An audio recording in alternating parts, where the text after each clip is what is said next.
নমস্কার বন্ধুরা, আমি আপনাদের গল্প পাঠক বন্ধু তন্ময়। আশা করি আপনারা সবাই সুস্থ আছেন, ভালো আছেন। বেশ কিছুদিনের বিরতির পর বেঙ্গলি স্টোরি স্টেশন আবারও আপনাদের সামনে হাজির হয়ে গেছে সম্পূর্ণ নতুন এক ধরনের গল্প নিয়ে। আজ আপনাদের জন্য থাকছে জন অ্যান্ডারসন হান্টারের এক শিকার কাহিনী, আফ্রিকান সাফারি। গল্পটি ভাষান্তর করেছেন পৃথ্বীরাজ সেন। তাহলে চলুন শুরু করা যাক আজকের রোমাঞ্চকর কাহিনী।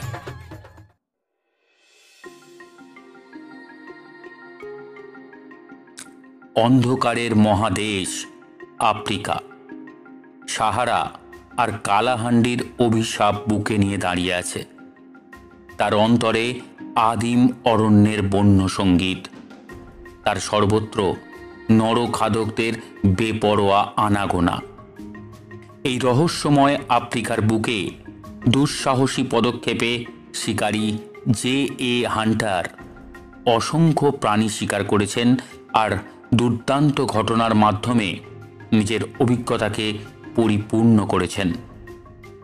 হান্টারের শিকার তালিকায় আছে বন্য হাতি, ভয়ঙ্কর চিতা, দুরন্ত ময়াল, হিংস্র বাঘ আর রক্তলোলুপ সিংহ।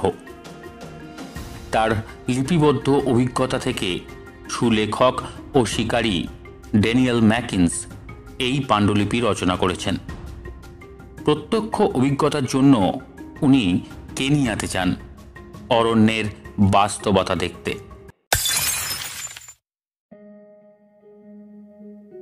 1925 খ্রিস্টাব্দের মধ্যবর্তী কোনো সময়ে কোনো একদিন কেনিয়া শিকার বিভাগে আমার ডাক পড়ল।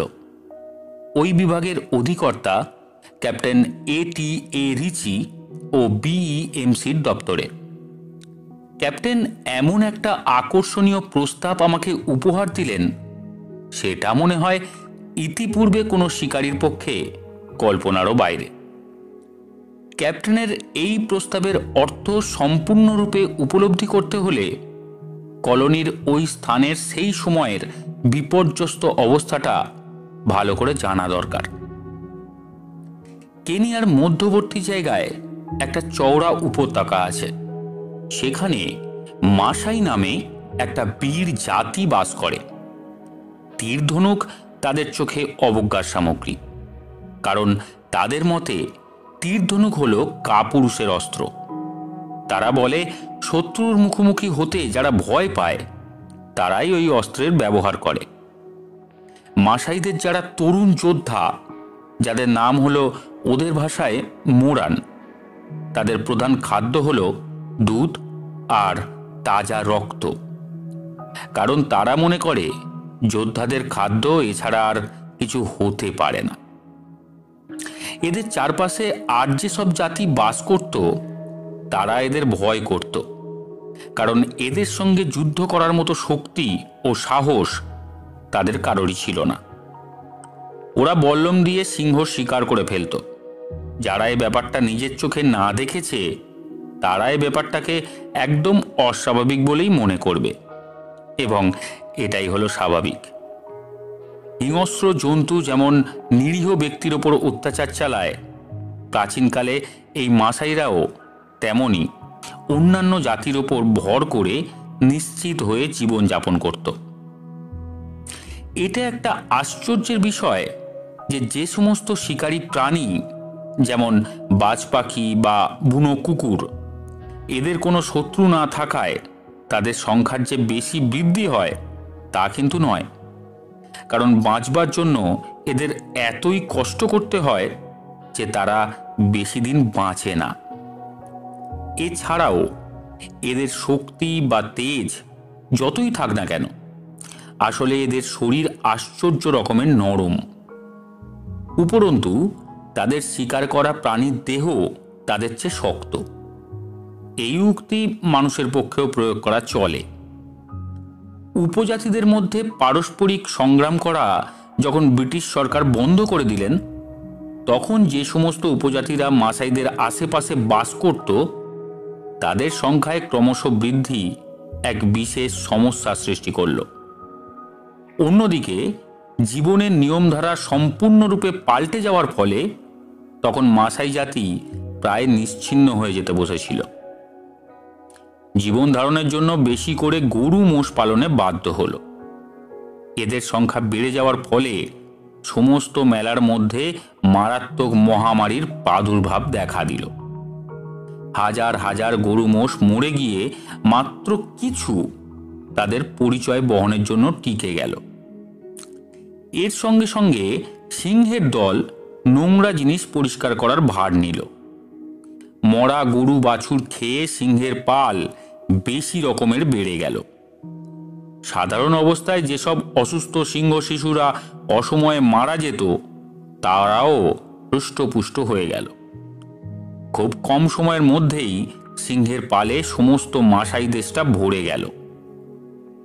এদিকে মহামারীর প্রচণ্ড শক্তি যখন স্তিমিত হয়ে গেল তখন পথে ঘাটে মরা গরু মোষ দুর্লভ হয়ে ওঠায় জ্যান্ত গরু বা মোষের দিকে সিংহের দৃষ্টি পড়ল। তখন অবশিষ্ট গরু মোষদের সিংহের কবল থেকে রক্ষার জন্য মাসাইরা ঢাল বল্লম নিয়ে প্রস্তুত হলো। কিন্তু দুজন মোরান বা তরুণ বীর যোদ্ধা আহত হওয়ার পরিবর্তে একটা সিংহ মারা পড়ে। আর সিংহের আঘাতে আহত প্রাণী আবার প্রায়শই রক্ত দূষিত হয়ে মৃত্যু মুখে পতিত হয়। কারণ সিংহের শিকার করা প্রাণীর মাংসের টুকরো সিংহের নখে জমে গিয়ে পচে যায়। এর জন্য নখের সামান্য আঘাতেও নিশ্চিত মৃত্যু ঘটে। এই রকম করে বড় বড় বীরেরা মারা গেলে দলের প্রধানেরা বিরাট সমস্যার সম্মুখীন হলো। আগে এরকম হলে অন্য উপজাতির সঙ্গে যুদ্ধ করে তাদের মেয়েদের আর গরু মোষ জোর করে কেড়ে নিয়ে মাসাইরা এই ক্ষতির খানিকটা পূরণ করত। কিন্তু এখন সরকারের সাহায্য প্রার্থনা করা ছাড়া আর কোনো পথ নেই। আর পেলথর্প নামে একজন কম বয়সী ভদ্রলোক ছিলেন মাসাই রিজার্ভের জেল কমিশনার। তিনি সিংহের সংখ্যা কমাবার উদ্দেশ্যে একটা ম্যাগাজিন রাইফেল নিয়ে বের হলেন। আমার মনে হয় ম্যাগাজিন রাইফেল ঘন জঙ্গলের মধ্যে সামনাসামনি যুদ্ধ করার জন্য ঠিক উপযুক্ত অস্ত্র নয়। কারণ একবার গুলি করার পর আবার গুলি করতে 2 সেকেন্ডের মতো সময় লাগে। আর সম্ভবত এ সময়টাই হলো বিপজ্জনক। আমি অবশ্য লুকোনো জায়গা থেকে বা ফাঁকা জায়গায় ম্যাগাজিন রাইফেলই ব্যবহার করি, কিন্তু ঝোপে ঝাড়ে দোনলা বন্দুক ব্যবহারই অভ্যস্ত। দোনলায় 2টো গুলি ছোঁড়া যায়। এছাড়া প্রয়োজনে একই সঙ্গে প্রায় 2টো ঘোড়াই কাজ করে। প্রথমের গুলিটা যদি লক্ষ্যভ্রষ্ট হয় তাহলে প্রায় সঙ্গে সঙ্গেই দ্বিতীয় গুলিটা ছোঁড়া যেতে পারে। আক্রমণাত্মক জন্তুর সামনেই অস্ত্রটি বিশেষ উপযোগী। বেশিরভাগ সিংহই বাস করে ঘন ঝোপের মধ্যে, তাই সিংহকে বিনাশ করতে হলে ঘন ঝোপের মধ্যে ঢোকা দরকার। এ পর্যন্ত মিস্টার পেলথর্প ফাঁকা জায়গাতেই কেবল শখের খাতিরেই সিংহ মেরেছেন। জঙ্গলের মধ্যে ঢুকে এবার তিনি একটা সিংহীকে গুলি করলেন, কিন্তু আর একটা গুলি বন্দুকে ভরে নেওয়ার আগেই আহত সিংহী তাকে আক্রমণ করে বসল। তাকে ছিটকে ফেলে দিয়ে ধরে ফেলল। একজন স্থানীয় পুলিশ ঠিক সেই সময়ে সিংহীটাকে গুলি করে তাকে রক্ষা করে নিশ্চিত মৃত্যুর হাত থেকে। মিস্টার পেলথর্প কিন্তু এই সামান্যতেই বেশ আহত হন। তাকে হাসপাতালে নিয়ে যাওয়া হয়।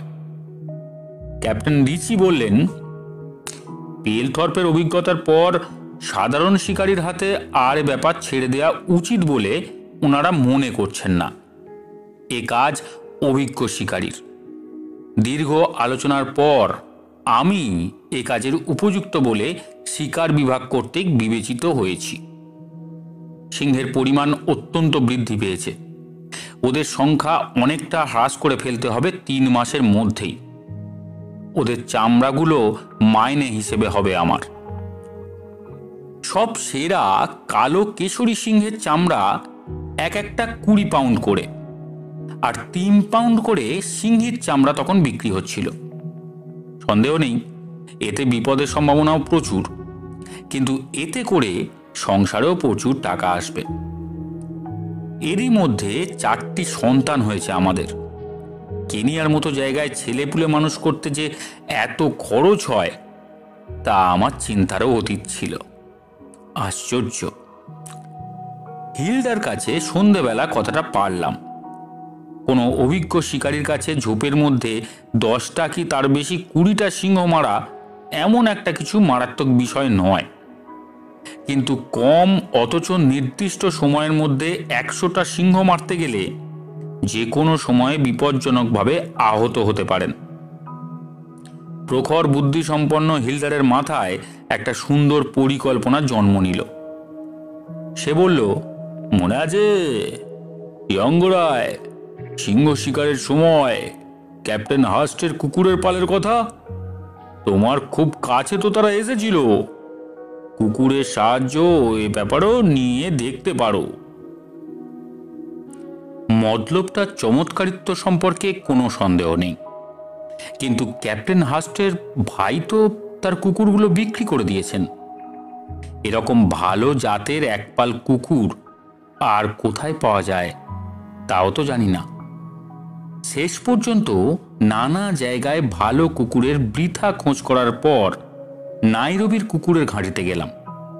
কাজের অভাবে নানা জাতের 22টা কুকুর অকর্মণ্য হয়ে প্রায় মরতে বসেছে। এদের জাতের বিভিন্নতার সাথে সাথে এদের আকার এবং চেহারাও আলাদা। আমার কাছে তারা বেঁচে যেতে পারে এই মনে করে প্রত্যেকটার জন্য 10 শিলিং খরচ করে সব কুকুরগুলোই কিনলাম। হিলডার যখন দেখলো সিংহ শিকারের কুকুর এইগুলো, তখন তার মুখটা সংকুচিত হয়ে গেল। আবার এর ওপর দেখা গেল এতটুকু শিক্ষাও তাদের নেই যেটুকু শিক্ষা অন্তত বাড়ির কুকুরগুলোরও থাকে। সমস্ত দিন ধরে ঘেউ ঘেউ করছে আর বীভৎস রকমের চেঁচাচ্ছে সমস্ত রাত ধরে। সদা সর্বদা পরস্পরে মারামারি কামড়াকামড়ি করছে। সে যাই হোক, কয়েক সপ্তাহের মধ্যেই আমি ওদের মোটামুটি সুসংবদ্ধ করে ফেললাম। এবার মাসাই রিজার্ভে যাওয়া যেতে পারে বলে মনে হলো।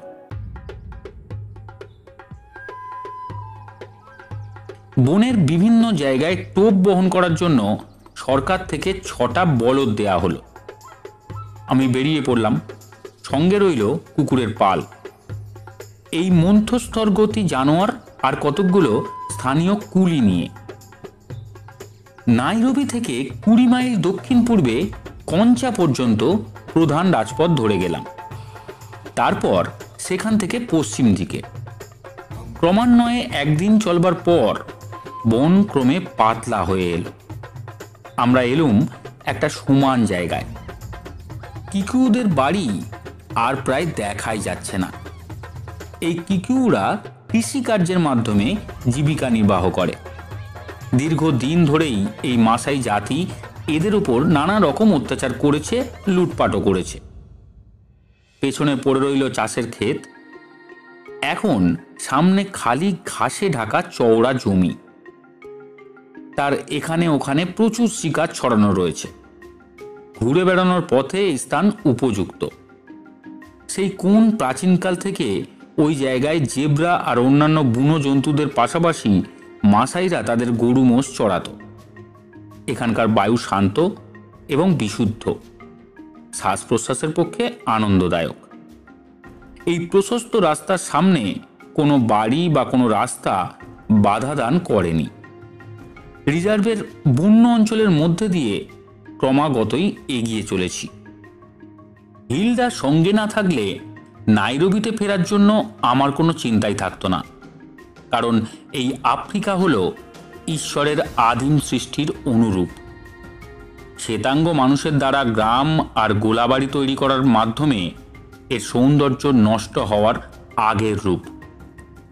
যেখানে থামতে হতো সেখানে রাত্রি যাপন করতাম, আর ভোরের বেলা পাহাড়ের বুকে সূর্য ওঠার আগেই আবার বেরিয়ে পড়তাম।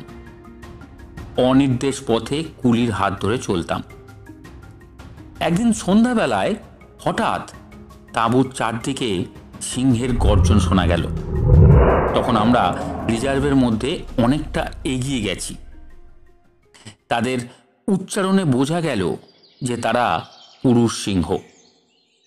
পরের দিন সকালবেলায় আমি প্রথম মাসাইদের দেখতে পেলাম। তারা তাঁবুর কাছে এগিয়ে এসে বল্লমের ওপর ভর করে খুব সাহসের সঙ্গে আমার দিকে তাকাতে লাগলো। এতদিন আমার চোখে দেখা আদিবাসীদের থেকে এরা একেবারে স্বতন্ত্র। বেশ লম্বা এদের শরীর, অথচ এদের নরম ও সুন্দর মুখ শ্বেতাঙ্গদের চেয়ে এদের সুন্দর করেছে। এরকম একটা কথা প্রচলিত আছে, বা এই মাসাইদের উত্তর পুরুষ হল প্রাচীনকালের মিশরীয়রা।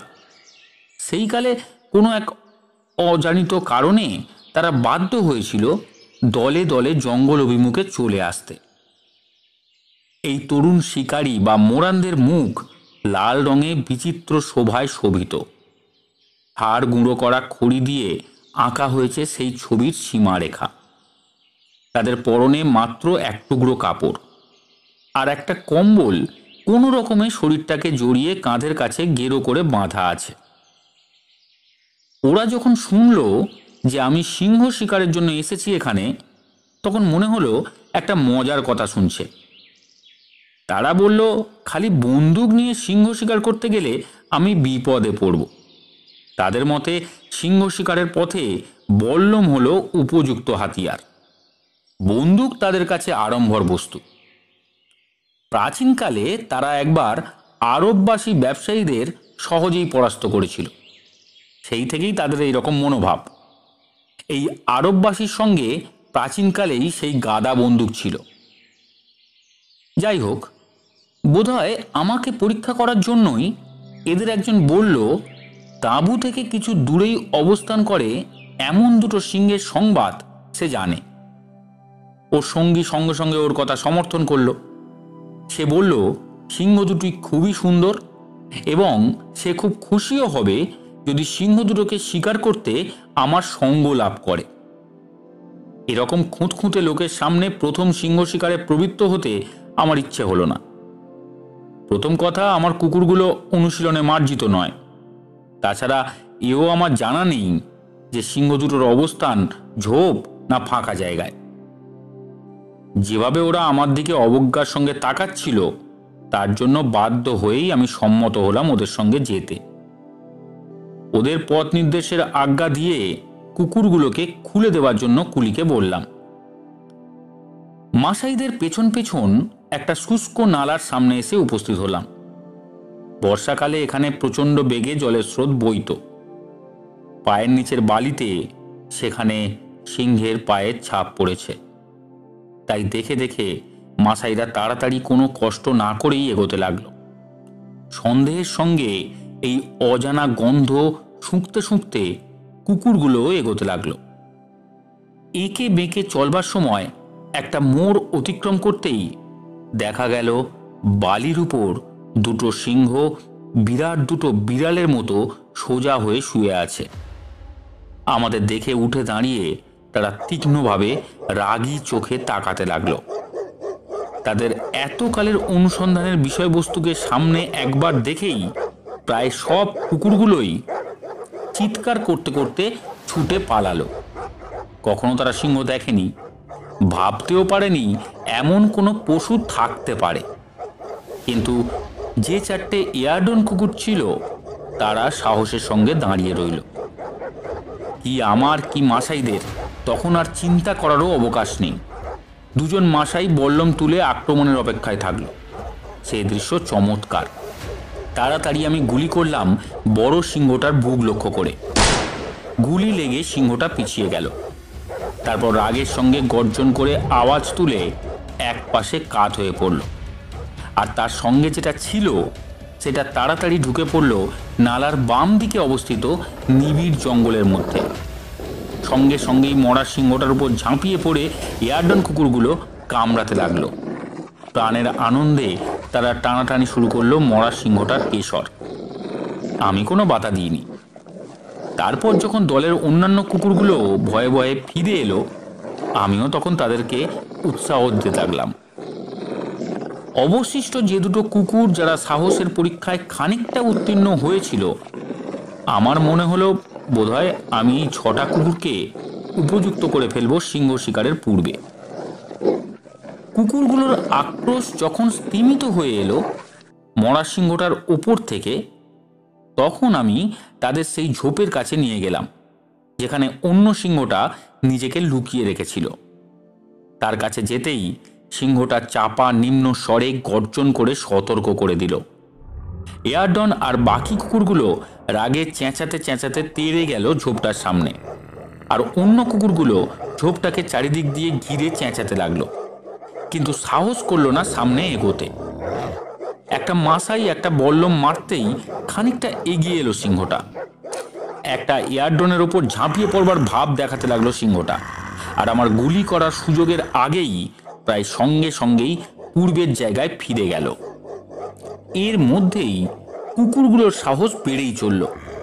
ঝোপের ওপরের দিকের শাখার আন্দোলন থেকে সিংহের নির্দিষ্ট অবস্থানটা অনুভব করতে পারছি। যে সমস্ত কুকুর বেশি সাহসী ছিল তারা গুঁড়ি মেরে ঝোপের ভেতর কিছুটা ঢুকে চেঁচাতে চেঁচাতে সিংহটাকে বাইরে বের করে আনার চেষ্টা করতে লাগলো। সিংহটা অল্প সময়ের মধ্যেই যে বেরিয়ে আসবে তা বুঝতে পারলাম, তাই আমিও আক্রমণাত্মক ভঙ্গিতে প্রস্তুত হলাম।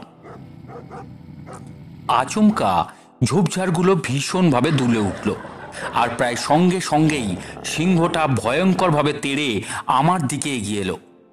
দুটো কান তার পেছন দিকে হেলে রয়েছে, পৃষ্ঠদেশ বঙ্কিম আকার ধারণ করেছে। মনে হলো একটা জ্যান্ত আগুনের গোলা আমার দিকে তেড়ে এলো। সে যেন ঝাঁপিয়ে ওপর দিয়ে উড়ে এলো। একটা ইয়ারডন অত্যন্ত সাহসের সঙ্গে একেবারে ওর সম্মুখে এগিয়ে এলো। অতিকায় সিংহটার গলা কামড়ে ধরতে সচেষ্ট হলো।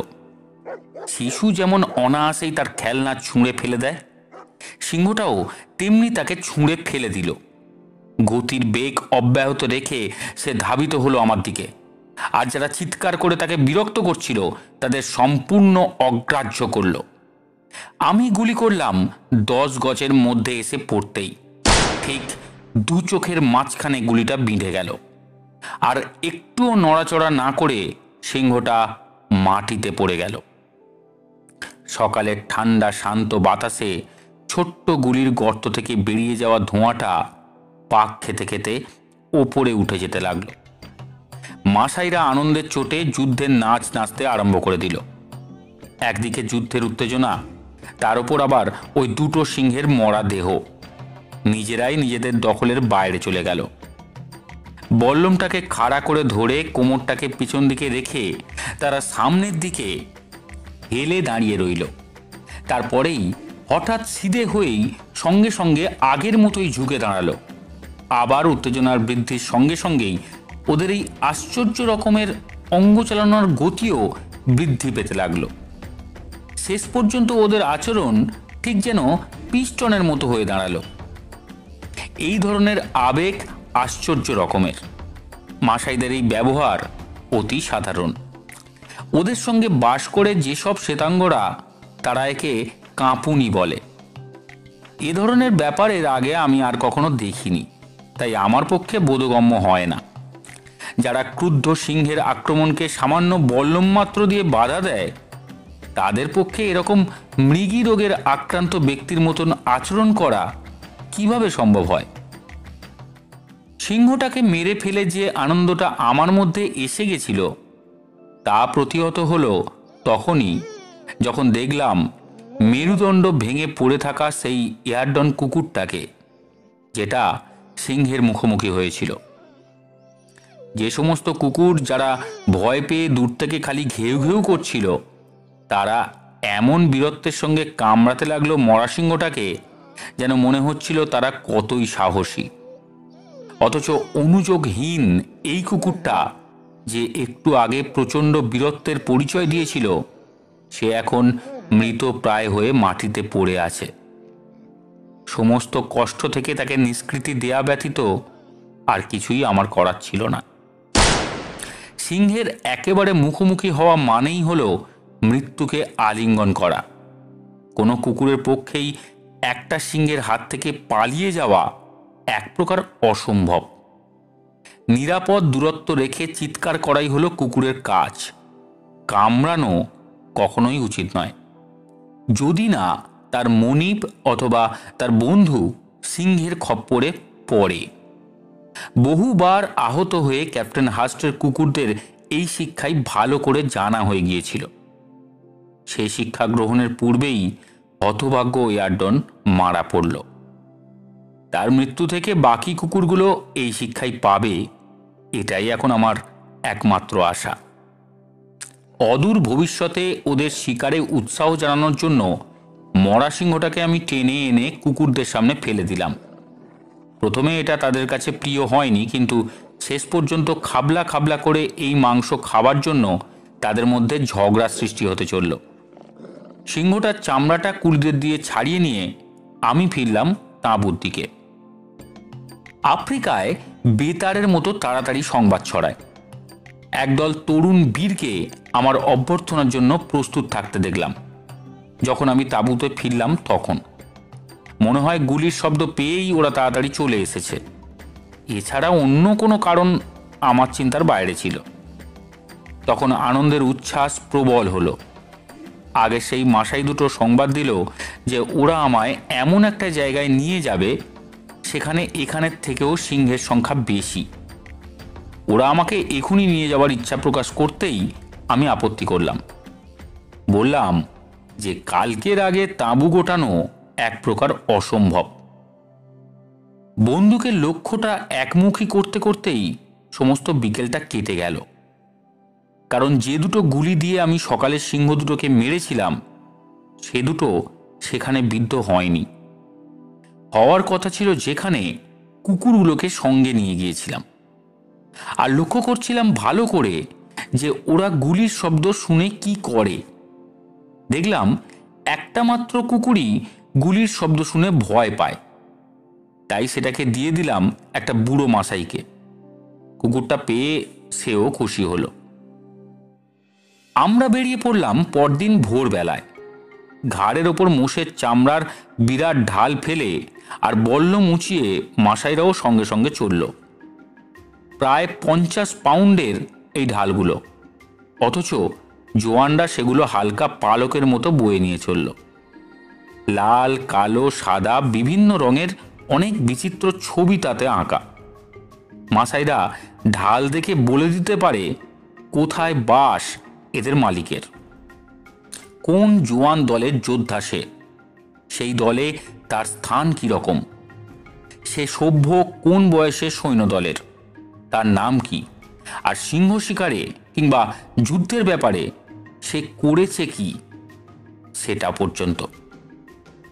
দুপুরবেলা এম্বারাসা পর্বতমালার পাদদেশে এসে পৌঁছালাম। অসংখ্য বুনো ফুলে আর কোমল ছোট ছোট ঘাসে ভর্তি সুবৃহৎ শৈল শিরাগুলি পাহাড় থেকে নেমে গেছে উপত্যকার বুকে। যোদ্ধারা সেই শৈল শিরায় উঠে গেল ঠিক যেন হরিণের মতো লাফাতে লাফাতে। বেশি ওপরের বল্লমগুলোকে নিয়ে কিন্তু বিপদ হলো। অনেক কষ্ট করে, অনেক এঁকে বেঁকে তারপর তারা ওপরে উঠল। একটা শৈলশিরার ওপরে উঠে 2 মাইলের মতো সমান জায়গা, তারপরেই আবার নামতে হবে, কারণ এরপরেই আর একটা উপত্যকা। এভাবে কিছুক্ষণ নামা আর ওঠার পালা চলতে লাগলো। সেখানে একটা ঝোপের পাশ কাটিয়ে স্রোতহীন কাদা ভরা একটা নদীর পাড়ে আমরা এলাম। এসে দেখলাম বড় বড় শিং বিশিষ্ট গরুদের একদল বয়স্ক পুরুষ ও রমণী জল খাওয়াচ্ছে। গরুগুলোর আকৃতি যেমন কতকটা ষাঁড়ের মতো, অনুরূপ কুঁজও তেমনি তাদের পিঠে। তাদের গায়ের নানান রং। এই রং দেখেই তারা কোন বংশে জন্মেছে তা মাসাইরা বুঝতে পারে। অত্যন্ত কৌতূহলী হয়ে বৃদ্ধ লোকগুলো আমাদের চারপাশে জড়ো হলো, আর মোরানরা ব্যস্ত হলো ওদের চেঁচিয়ে বোঝাতে বল্লমের নাড়াচাড়ায় হাত পায়ের বিভিন্ন অঙ্গভঙ্গি করে যে কেমন করে আমি ওই সিংহ দুটোকে শিকার করেছি সামান্য কয়েক মিনিটের মধ্যে। ব্যাপারটা শোনার পর দেখলাম বুড়োগুলোর মুখ কিরকম যেন উজ্জ্বল হয়ে উঠল, আর অতিরিক্ত উত্তেজনার বশবর্তী হয়ে শিশুরা খুব উৎসাহী হয়ে জোয়ানদের হাত পা নাড়া নকল করতে লাগলো। যখন শুনলাম যে দিন কয়েক আগে সিংহের আক্রমণে 6টা দামি গরু মারা পড়েছে আর 2জন রাখাল তাদের রক্ষা করতে গিয়ে মারা পড়েছে সিংহের হাতে, তখন বুঝলাম যে উপযুক্ত জায়গাতেই এসে উপস্থিত হয়েছি। অত্যন্ত উৎসাহের সঙ্গে ওদের গ্রামে ওরা আমায় নিয়ে চলল। মনে হয়েছিল এখানেও কিউকুদের মতো প্রচুর চালা ঘর চোখে পড়বে, কিন্তু ততক্ষণ পর্যন্ত কোনো বোঝবাড়ি জো নেই যে এখানেও গ্রাম আছে একটা, যতক্ষণ না ওপরে ওঠা যায়। ঘন নিবিড় ঝোপ ছাড়া আর যে কিছু আছে তা ভাবাই যায় না। মানুষের সমান কাটা ঝোপের বোমা দিয়ে গ্রামের চারদিক ঘেরা, আর বুক সমান বাড়িগুলো উঁচু। ঘরগুলো তৈরি করা হয়েছে ওয়াটাম গাছের কাঠামোর ওপর গোবর মাখিয়ে। অবশ্য তাতে কোনো গন্ধই পাওয়া যায় না, কারণ গোবরগুলো ইটের মতো শক্ত হয়ে গেছে রোদে পুড়ে পুড়ে। প্রায় অর্ধেক নিচু হয়ে ঘরে ঢোকা গেল। বেশিরভাগ আদিবাসীদের বাড়ি যেরকম হয় সেরকম নয়। ওয়াটাম দিয়ে ছোট ছোট ভাগে ভাগে করা হয়েছে কুটিরগুলোকে। দেয়ালে একটা মাঝারি রকমের গর্ত, এছাড়া জানালা বলে আলাদা কিছু নেই। বাড়ির ভেতরটায় আলো না থাকলেও সেখানটা তৃপ্তিকর রকমের ঠান্ডা। কিছুক্ষণ বিশ্রামের পর ওদের মেয়েরা কমলা রঙের একটা সরু গলা লাউয়ে করে দুধ খেতে দিল। সেটা খেয়ে আমি মরা গরুগুলোকে ভালো করে দেখবার জন্য বাড়ি থেকে বেরোলাম, কিন্তু মাসাইরা তাদের প্রায় সমস্ত মাংসটাই নিয়ে গেছে দেখে আমি দুঃখিত হলাম। বেশিরভাগ ক্ষেত্রে সিংহকে মাংসের লোভে তার শিকারের কাছে ফিরে আসতে দেখা যায়। তাই মরা জন্তুর মাংস চমৎকার টোপের কাজ করে। মাসাইদের ক্রমশ বুঝিয়ে বলতেই তারা বলল, এখান থেকে প্রায় 50 গজ দূরে একটা মরা বাছুর পড়ে আছে, সেটার মাংস ছোঁয়নি কেউ। মরা বাছুরটার কাছে গিয়ে পরীক্ষা করে দেখলাম এখনো তার দেহে যথেষ্ট মাংস আছে, যদিও তার পুরো পেটটাই সিংহটা খেয়ে গেছে। ঝোপের মধ্যে সেই 2টো রাখালের মৃতদেহ পড়ে আছে ঠিকই, কিন্তু সিংহ আর হায়না তাদের দেহের সবটুকু মাংসই খেয়ে ফেলেছে। মাসাইরা জঙ্গলের স্বাভাবিক মুর্দা ফরাসের ওপরেই মৃতদেহের দায়িত্ব চাপিয়ে দেয়, নিজেরা মরা দেহটাতে মাটি খুঁড়ে কবর দেয় না। আসলে এই সিংহগুলোকে ঠিক মানুষ খেকোর পর্যায়ে ফেলা যায় না। তখনই তারা রাখালদের মারতে সচেষ্ট হয় যখন তারা তাদের তাড়িয়ে দেবার চেষ্টা করে। দেখা গেছে এমন একটা আশ্চর্য ব্যাপার যে সিংহ যখন কোনো বুনো জানোয়ারকে আক্রমণ করে তখন তাকে তাড়িয়ে দেওয়া যতটা সহজ হয়, ঠিক ততটা সহজ হয় না যখন সে কোনো গৃহপালিত জন্তুকে আক্রমণ করে, কারণ সে তার শিকারকে প্রাণপণে আঁকড়ে থাকে। সিংহের ছাপ দেখে এগোতে এগোতে দেখলাম সেটা ঢুকেছে একটা ঘন পাতা ঘেরা ঝোপের মধ্যে।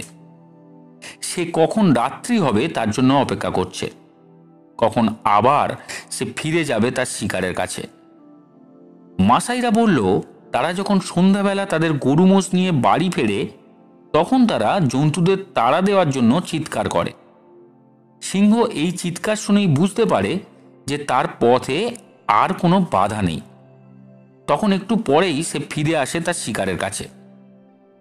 সেদিন একটু বিকেল থাকতে থাকতেই ওদের গরু মোষ নিয়ে ফিরে আসতে বললাম, কারণ মরা বাছুরটাকে আগলে লুকিয়ে থাকবো আমি। বুড়োরা খুব খুশি হলো কথা শুনে। এই ষড়যন্ত্রটা নিশ্চয়ই সফল হবে এ কথাও বলল তারা, কারণ নান্দিদের এই চালটা যুদ্ধের সময় প্রত্যেক বাড়ি সফল হয়েছে। আর এক রকমের যোদ্ধা জাত হলো এই নান্দিরা। মাসাইদের সঙ্গে এরা মাঝে মাঝে সংঘর্ষে লিপ্ত হতো। মাসাইরা যখন খবর পেত যে নিকটবর্তী স্থানে কোনো নান্দি যোদ্ধা দলের অবস্থান ঘটেছে, তখনই তারা প্রচণ্ড চেঁচামেচি হট্টগোল করে তাদের গরু মোষ কেড়ে নিয়ে ঘরে ফিরত। আর যেই না নান্দিরা মাসাইরা ঘুমিয়ে পড়েছে ভেবে ওদের গ্রাম আক্রমণ করত, অমনি আচমকা মাসাইরা আক্রমণ করে ছত্রভঙ্গ করে দিত এদের। আমি মরা বাছুরটার কাছাকাছি একটা ঝোপের আড়ালে নিজেকে লুকিয়ে রেখে সন্ধ্যার অপেক্ষা করতে লাগলাম। ঠিক সূর্য যখন পশ্চিমের কোণে ডুবে গেল, তখন গরু মোষদের ঘরে ফেরার সংকেত সূচক মাসাইদের বিকৃত অথচ খুব জোরে আওয়াজ শুনতে পেলাম। একটু একটু করে ক্রমশ ওদের গলার আওয়াজ নিস্তেজ হয়ে যেতে শুনতে পেলাম। অকস্মাৎ কুকুরের মতো 3টে কেশরী সিংহকে বসে কান খাড়া করে এই ক্রমশ স্তিমিত হয়ে যাওয়া শব্দটা শুনছে দেখতে পেলাম। শব্দটা যখন আস্তে আস্তে মিশে গেল বাতাসের সঙ্গে, তখন এক এক করে সিংহগুলো আমার দিকে এগিয়ে এলো। প্রত্যেকটা স্নায়ু আমার শক্ত হয়ে উঠল। কখন ওরা আমার বন্দুকের আওতার মধ্যে আসে আমি তারই অপেক্ষা করতে লাগলাম। যদিও গরুটাকে ওরা যেখানে মেরেছিল সেখান থেকে অন্য জায়গায় নিয়ে যাওয়া হয়েছে, তবুও যেখানে ওরা ওটাকে হত্যা করেছিল সেখানে হাজির হয়ে বাতাসে গন্ধ শুঁকতে লাগলো। প্রত্যেকটা সিংহ গন্ধ শোকা শেষ করে মাথা তুলল। তাদের মুখে আশ্চর্য রকমের একটা ভাব ফুটে উঠল। রাগে গর্জন করার সময় যেরকম ভাব ফুটে ওঠে, মনে হলো সেরকম কিছুটা। অবশ্য এটা হলো আকাল গভীরভাবে গন্ধ নেবার চেষ্টা। সিংহগুলো কিন্তু এখনো বন্দুকের নির্দিষ্ট সীমানার বাইরে। আমি যখন অপেক্ষা করছি সেই সময় আমার থেকে কয়েক ফুটের ব্যবধানে একটা শকুন এসে নামলো। আমায় ঝোপের মধ্যে দেখে বোধহয় কোনো খাবার জিনিস বলে মনে করেছে। শকুনটা একটুও যাতে ভয় না পায় সেজন্য আমি একদম নিশ্চুপ হয়ে পড়ে রইলাম, কারণ শকুনটাকে ভয় পেতে দেখলেই সিংহেরা সতর্ক হয়ে যাবে। শকুনটাকে সিংহেরাও দেখতে পেয়েছিল। সিংহেরা পায়ে পায়ে এগিয়ে এলো। তারা মনে করেছিল শকুনটা বোধহয় কোনো খাবারের সন্ধান পেয়েছে। কুকুরের মতো মাথা তুলে শকুনটার গন্ধ নিতে নিতে তারা এগোতে শুরু করলো। আমার 20 গজের মধ্যে না আসার আগে আমি গুলি করব না। এতক্ষণ শকুনটা তার কালো চোখে আমায় লক্ষ্য করছিল। হঠাৎ বিরাট ডানা মেলে ভয় পেয়ে সে উড়ে গেল। ভয় পেয়ে যাওয়া শকুনটার দিকে সিংহরাও তাকিয়ে থেমে গেল। তারপর ফিরে গিয়ে আবার আরো সতর্ক হয়ে লক্ষ্য করতে লাগলো আমায়। আমি তখনও তেমনই ঝুঁকেছিলাম, কিন্তু দরকার ছিল একটু উঁচু হয়ে গুলি করার, কারণ মনে হলো যেন কত যুগ ধরে আমি খুব আস্তে আস্তে অত্যন্ত সাবধানে যতটা দরকার ততটা উঁচু হলাম। যদিও তখনও সিংহের দিকে আমার দৃষ্টি নিবদ্ধ ছিল।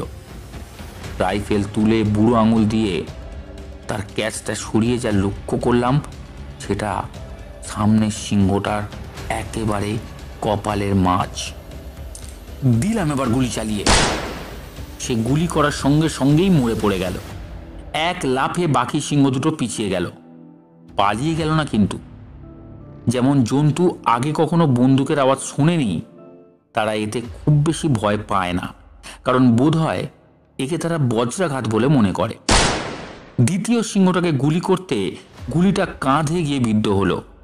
তার সঙ্গে সঙ্গেই সে রাগে হুঙ্কার দিতে দিতে ঘুরে দাঁড়ালো এক পাক, আর তৃতীয় সিংহটা ঝাঁপিয়ে পড়ল তার উপর সঙ্গে সঙ্গেই।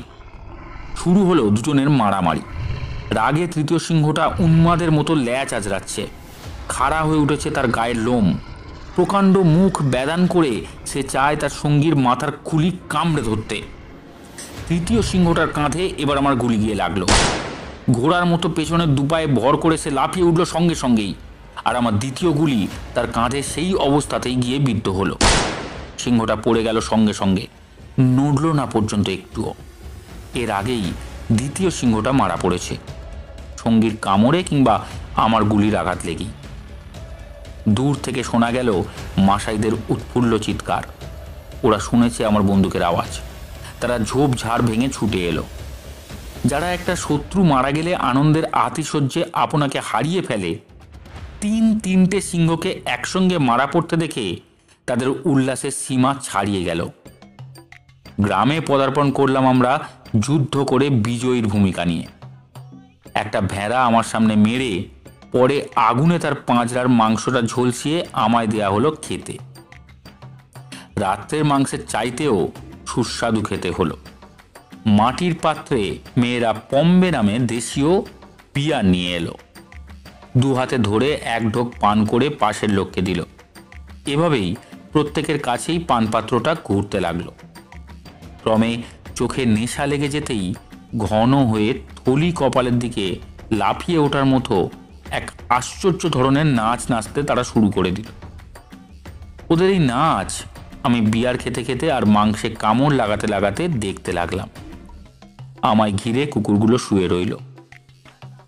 গরুর ডাক কাছেই কোথায় শোনা গেল, আর নৈশ শিকারে বেরিয়ে পড়া অসংখ্য সিংহের হুঙ্কারও দূর থেকে ভেসে এলো।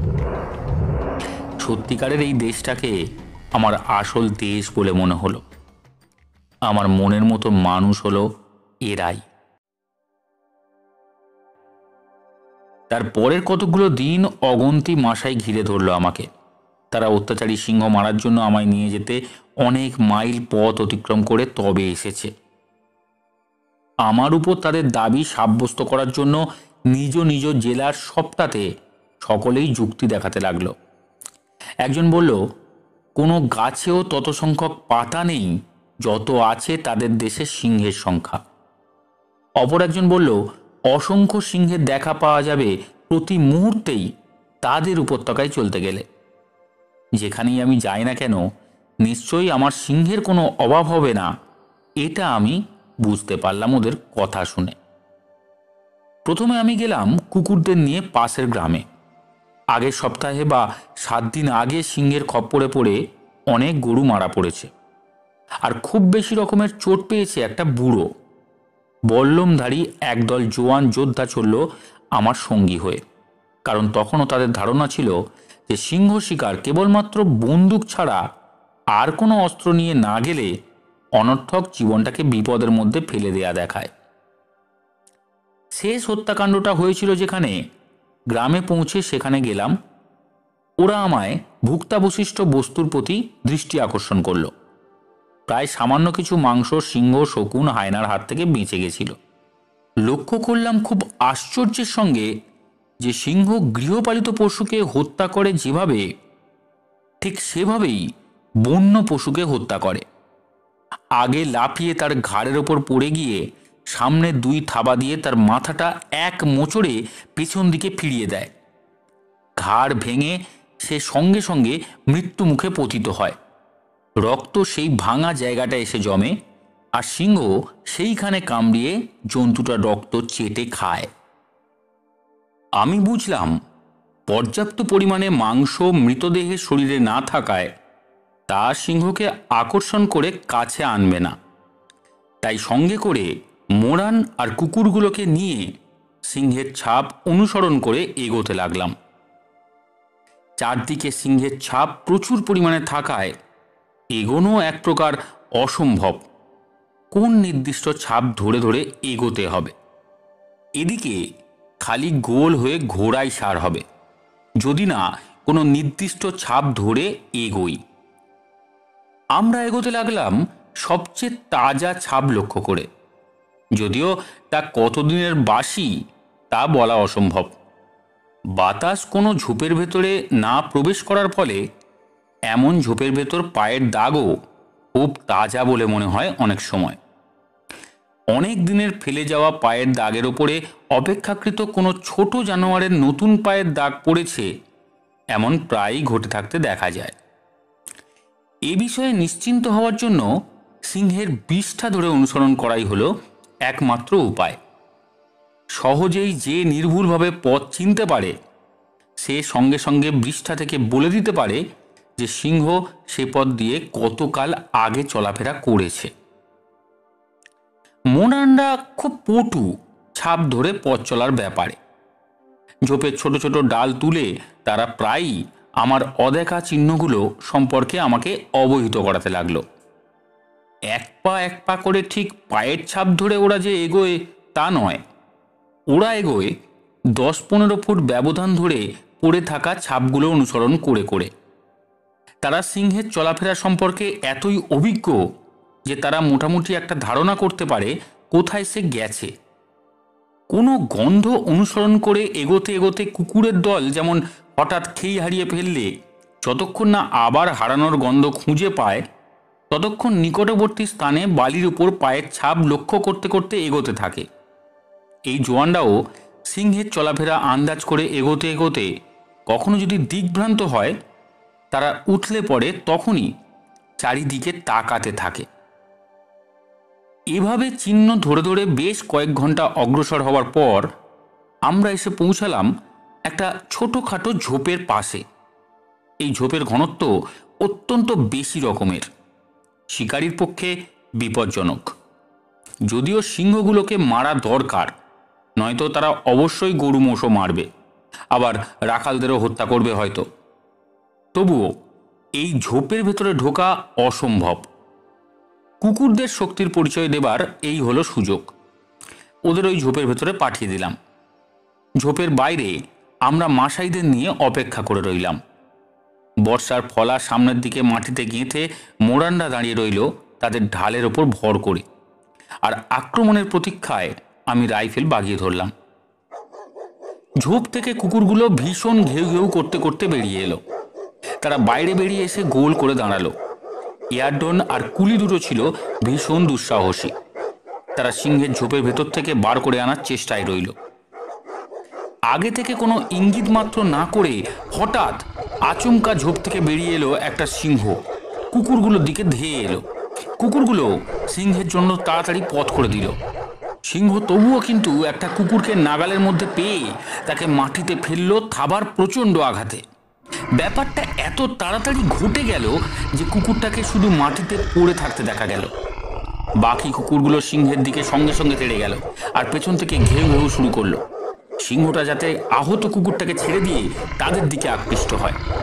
দক্ষ বক্সিং লড়িয়ের মতো সিংহটা ফিরে বিদ্যুতের বেগে তাদের দিকে চাইল এবং বাঁয়ে থাবা চালাতে লাগলো। আমি তখন গুলি ছুঁটলাম। আমার গুলি করার সঙ্গে সঙ্গেই সিংহটা অনেকটা লাফিয়ে উঠল এবং সেই মুহূর্তে মাটিতে আছড়ে পড়ল। কুকুরের পাল ঝাঁপিয়ে পড়ল তার ওপর এসে। আচমকা খানিকটা দূর থেকে আরেকটা সিংহকে বেরিয়ে আসতে দেখা গেল, তখন কুকুরগুলোকে আমি ডেকে ফিরিয়ে নিতে উদ্যত হয়েছিলাম। সঙ্গে সঙ্গে বল্লম উঁচু করে ধরে মাসাইরা ওদের ভাষায় প্রচণ্ড চিৎকার করতে করতে তাকে আক্রমণ করল। সিংহটা 20 ফুটের মতন এক একটা লাফে ছুটে চলল প্রস্তরের ওপর দিয়ে। পেছন পেছন ছুটে চলল মাসাই শিকারীরা আর কুকুরগুলো। সিংহটা কিছু দূর এগিয়েছিল মাত্র, কিন্তু শেষ পর্যন্ত কুকুরদের হাতে বন্দি হলো সে। পেছনে পড়ে আমি হাঁপাচ্ছিলাম। যখন আমি সেখানে উপস্থিত হলাম, লক্ষ্য করলাম বৃত্তাকারে দাঁড়ানো কুকুরগুলোর মাঝে সিংহটা বন্দি। বল্লম বাগিয়ে মাসাইরাও গোল হয়ে ক্রমশ তার দিকে এগিয়ে আসছে। চিৎকার করে নির্বোধগুলোকে নিষেধ করলাম। ইতস্তত করতে লাগলো তারা। তবু আর কুকুরগুলোর গায়ে যাতে গুলি না লাগে এরকম সতর্ক হয়ে রাইফেলটা তুলে নিলাম। হঠাৎ সিংহটা আমায় দেখেই আক্রমণ করে বসলো। সে কুকুরগুলোর ওপর দিয়েই তীর বেগে এগিয়ে এলো আমার দিকে। যতক্ষণ না সে কুকুরগুলোর কাছ থেকে সরে আসছে ততক্ষণ অপেক্ষা করলাম, তারপর গুলি করলাম। সিংহটার গায়ে প্রথম গুলিটা বিদ্ধ হতে মাটিতে পড়ে ধুলো কাদা মাখতে লাগলো আর ছটফট করতে লাগলো, কিন্তু কিছুক্ষণ পরেই সে উঠে স্থির হয়ে দাঁড়িয়ে রইল। গুলি করার পক্ষে তখন আর কোনোই অসুবিধা রইল না। দ্বিতীয় গুলিটা সিংহটার বুকে লাগতেই সঙ্গে সঙ্গে মরে গেল সেটা। কয়েক সপ্তাহ ধরে আমি 50টারও বেশি সিংহ শিকার করলাম কুকুরগুলোর সাহায্য নিয়ে। ইদানিং কুকুরগুলো কয়েকটা সঙ্গীকে মারা পড়তে দেখে অনেকটা সাবধান হয়ে পড়েছিল। খুব সতর্ক হয়ে এগিয়ে যেত সিংহের সামনে। সিংহকে কখনো কোনো কুকুরকে কামড়াতে দেখিনি। বিরক্ত হয়ে কুকুরগুলোকে লক্ষ্য করে অত্যন্ত দ্রুতভাবে থাবা চালনা করে সে। কামড়াবার পক্ষে উপযুক্ত বলে কুকুরগুলোকে সে যেন ভাবতেই পারে না। যখন কোনো কুকুর সঙ্গীকে সিংহের খপ্পর থেকে বাঁচাবার জন্য সচেষ্ট হয় তখন সে সিংহের ওপর ঝাঁপিয়ে পড়ে। তার চামড়া না ধরে আঁকড়ে ধরে তার কেশর, কারণ কেশর চামড়ার চেয়ে ধরে থাকা সহজ। কিন্তু ঝোপের মধ্যে সিংহেরই অনেক বেশি সুবিধে। ফলে আমাকে সাবধান হতে হলো শেষ পর্যন্ত অনেক বেশি কুকুরকে মারা যেতে দেখে। খালি যখন সিংহের অত্যাচারের মাত্রা বেড়ে যাওয়ার সংবাদ আসবে তখন ওদের ব্যবহার করব বলে মনস্থির করলাম। ওদের অন্য সময় তাঁবুতে রেখে একাই যথাসাধ্য সিংহ শিকার করতাম। একা শিকার করতে বেরিয়ে একদিন সন্ধ্যাবেলা তরাইয়ের ঝোপ জঙ্গলের মধ্যে পথ হারিয়ে গেল। আগের পথ ধরে ধরে চেষ্টা করছি তাঁবুর দিকে ফিরে আসতে, কিন্তু রাত্রি নেমে এলো তাঁবুতে পৌঁছাবার আগেই। পথ চিনে আমার পক্ষে ফেরা অসম্ভব হয়ে পড়ল। একটা ঝড়ের আশঙ্কা বিকেল থেকেই করা যাচ্ছিল। সেই ঝড় এতক্ষণে দূরের শৈলশিলার ওপর নেমে এলো। বিদ্যুতের আলোয় পথ চিনে চলা কিছুক্ষণের জন্য সম্ভব হলো, কারণ পাহাড়গুলো থেকে যেখানে ঝড় বইছে সেখানকার দূরত্ব সম্পর্কে আমার মোটামুটি একটা ধারণা ছিল। ঝড়ের প্রচণ্ডতা যখন প্রায় মধ্যরাত্রিতে স্তিমিত হয়ে এলো তখন সেই অন্ধকারে অন্ধের মতো হাতড়াতে হাতড়াতে এগোতে শুরু করলাম। কিছুক্ষণ বাদে গরুর গলার ঘণ্টার শব্দ গোয়াল ঘর থেকে আমার কানে এসে বাজল। সে শব্দ বড় মধুর বোধ হলো। চলতে চলতে আর সঙ্গে সঙ্গে চিৎকার করতে করতে সেই শব্দ অনুসরণ করে এগোতে লাগলাম। আমার চিৎকারের উত্তর এলো একটু পরেই। একটা আলো চোখে পড়তে সেই আলোয় মাসাইদের গোবর লেপা একটা কুটির চোখে পড়ল, আর যথারীতি কাটা ঝোপে ঘেরা একটা গোয়াল তার পাশেই রয়েছে। তাড়াতাড়ি আমায় মাসাই দম্পতি ঘরে নিয়ে গিয়ে আগুন জ্বালালো। পুরুষটি জোয়ান নয়, কারণ তার বয়স 40-এরও বেশি, সুতরাং মাসাইদের হিসেবে তাদের বৃদ্ধ অবস্থা। শেষ পর্যন্ত সিংহের মুখে একদিন তাকে ফেলে দেয়া হবে। সে সিংহ শিকারী হিসেবে আমার নাম শুনেছে। সে ব্যগ্র হয়ে আমার সম্বন্ধে, আমার বন্দুক ও সেই বন্দুক দিয়ে আমার হাতে কত জন্তু মারা পড়েছে তা প্রশ্নের পর প্রশ্ন করে জানতে লাগলো। ওই বৃদ্ধ লোকটির নাম কিরা কাঙ্গানো। ওর বাবা অনেক বছর আগে গন্ডারের হাতে মারা গিয়েছিল। একটা বিজাতীয় ঘৃণার উদ্রেক সেই থেকে ওর সমস্ত হিংস্র জন্তুর ওপর। তার জীবনের প্রধান কাজ হয়ে দাঁড়ায় তাদের মেরে ফেলা। সে বল্লম দিয়ে সিংহ ও মহিষ শিকারের অবিশ্বাস্য কাহিনী সব শোনালো আমায়।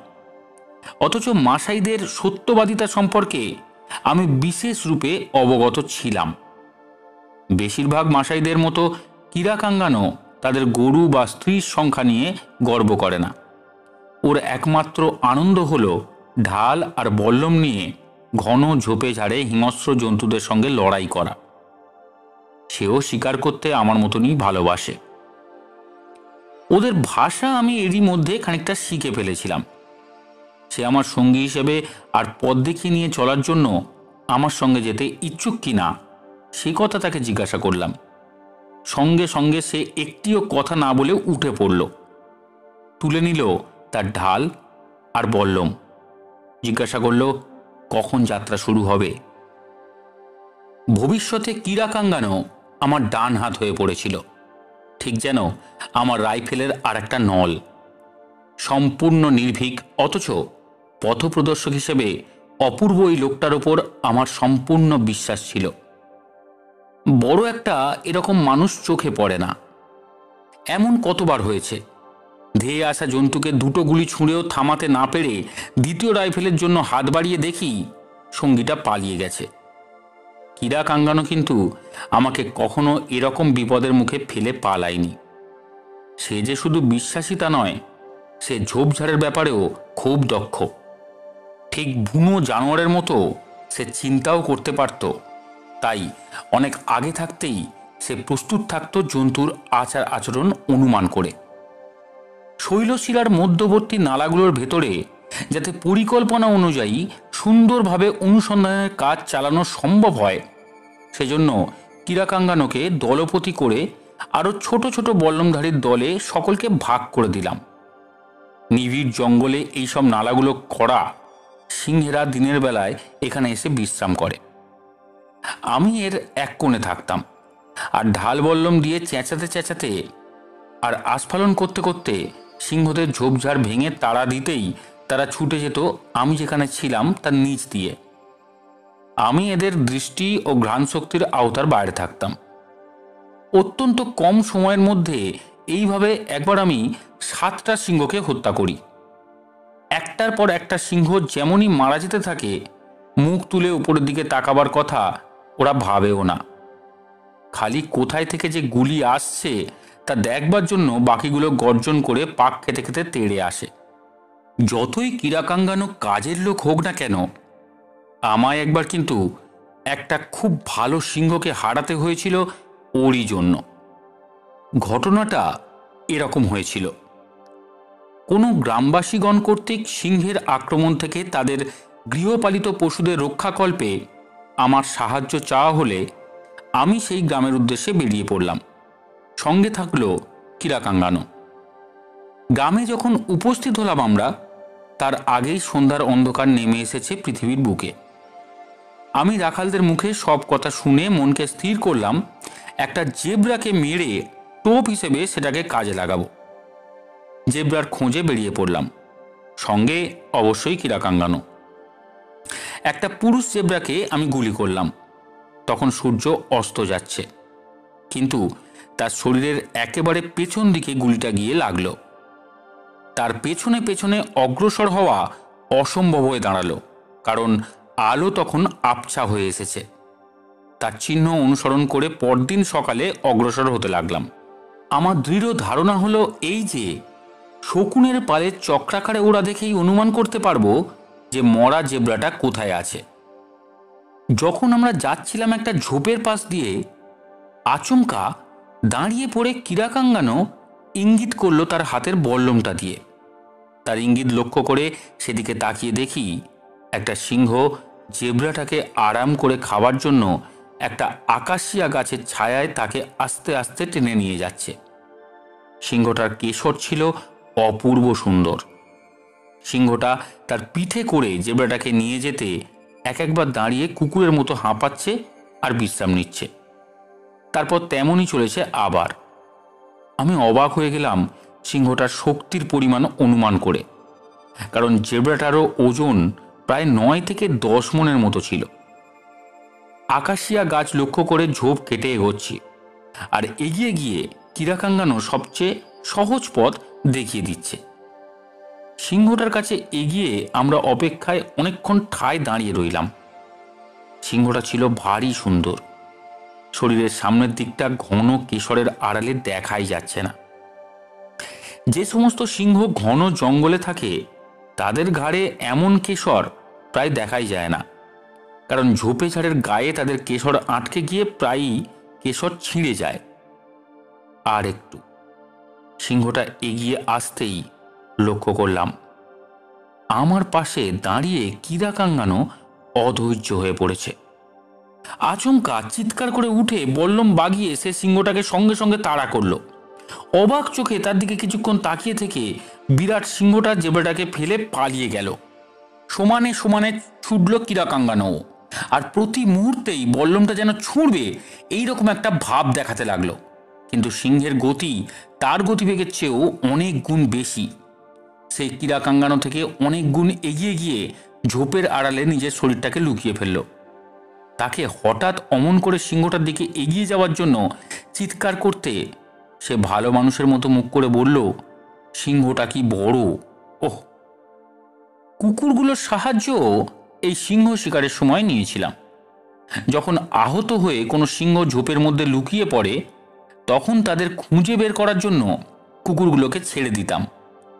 তা না হলে হায়নাদের মুখে পড়ার মতো সে এক অতি বীভৎস ব্যাপারে পর্যবসিত হবে। সিংহগুলো এই মুর্দা ফরাসদের অতি ঘৃণার চোখে দেখে। যদিও হায়না তার কাছে অপ্রিয় নয়, তবুও খাওয়ার সময় সিংহগুলো হায়নাগুলোকে যেন সেখানে আসতে দেয় না।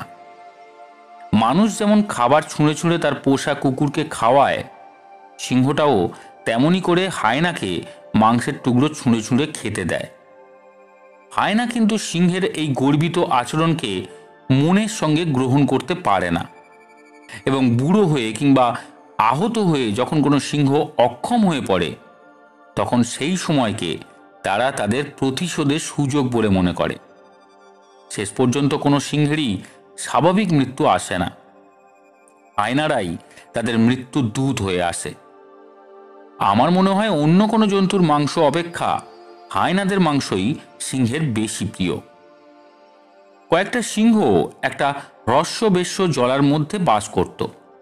আমাকে বিশেষভাবে তাদের অত্যাচারের কথা মাসাইরা জানালো। 3টি বাচ্চাকে নিয়ে একটা সিংহী এর মধ্যে বাস করত। এই সিংহীর হাত থেকে তার গরু মোষকে রক্ষা করার জন্য এক রাখাল তার হাতে ভীষণভাবে আহত হয়েছিল। এই সিংহের দল অনেক গরু মোষকে হত্যা করেছিল।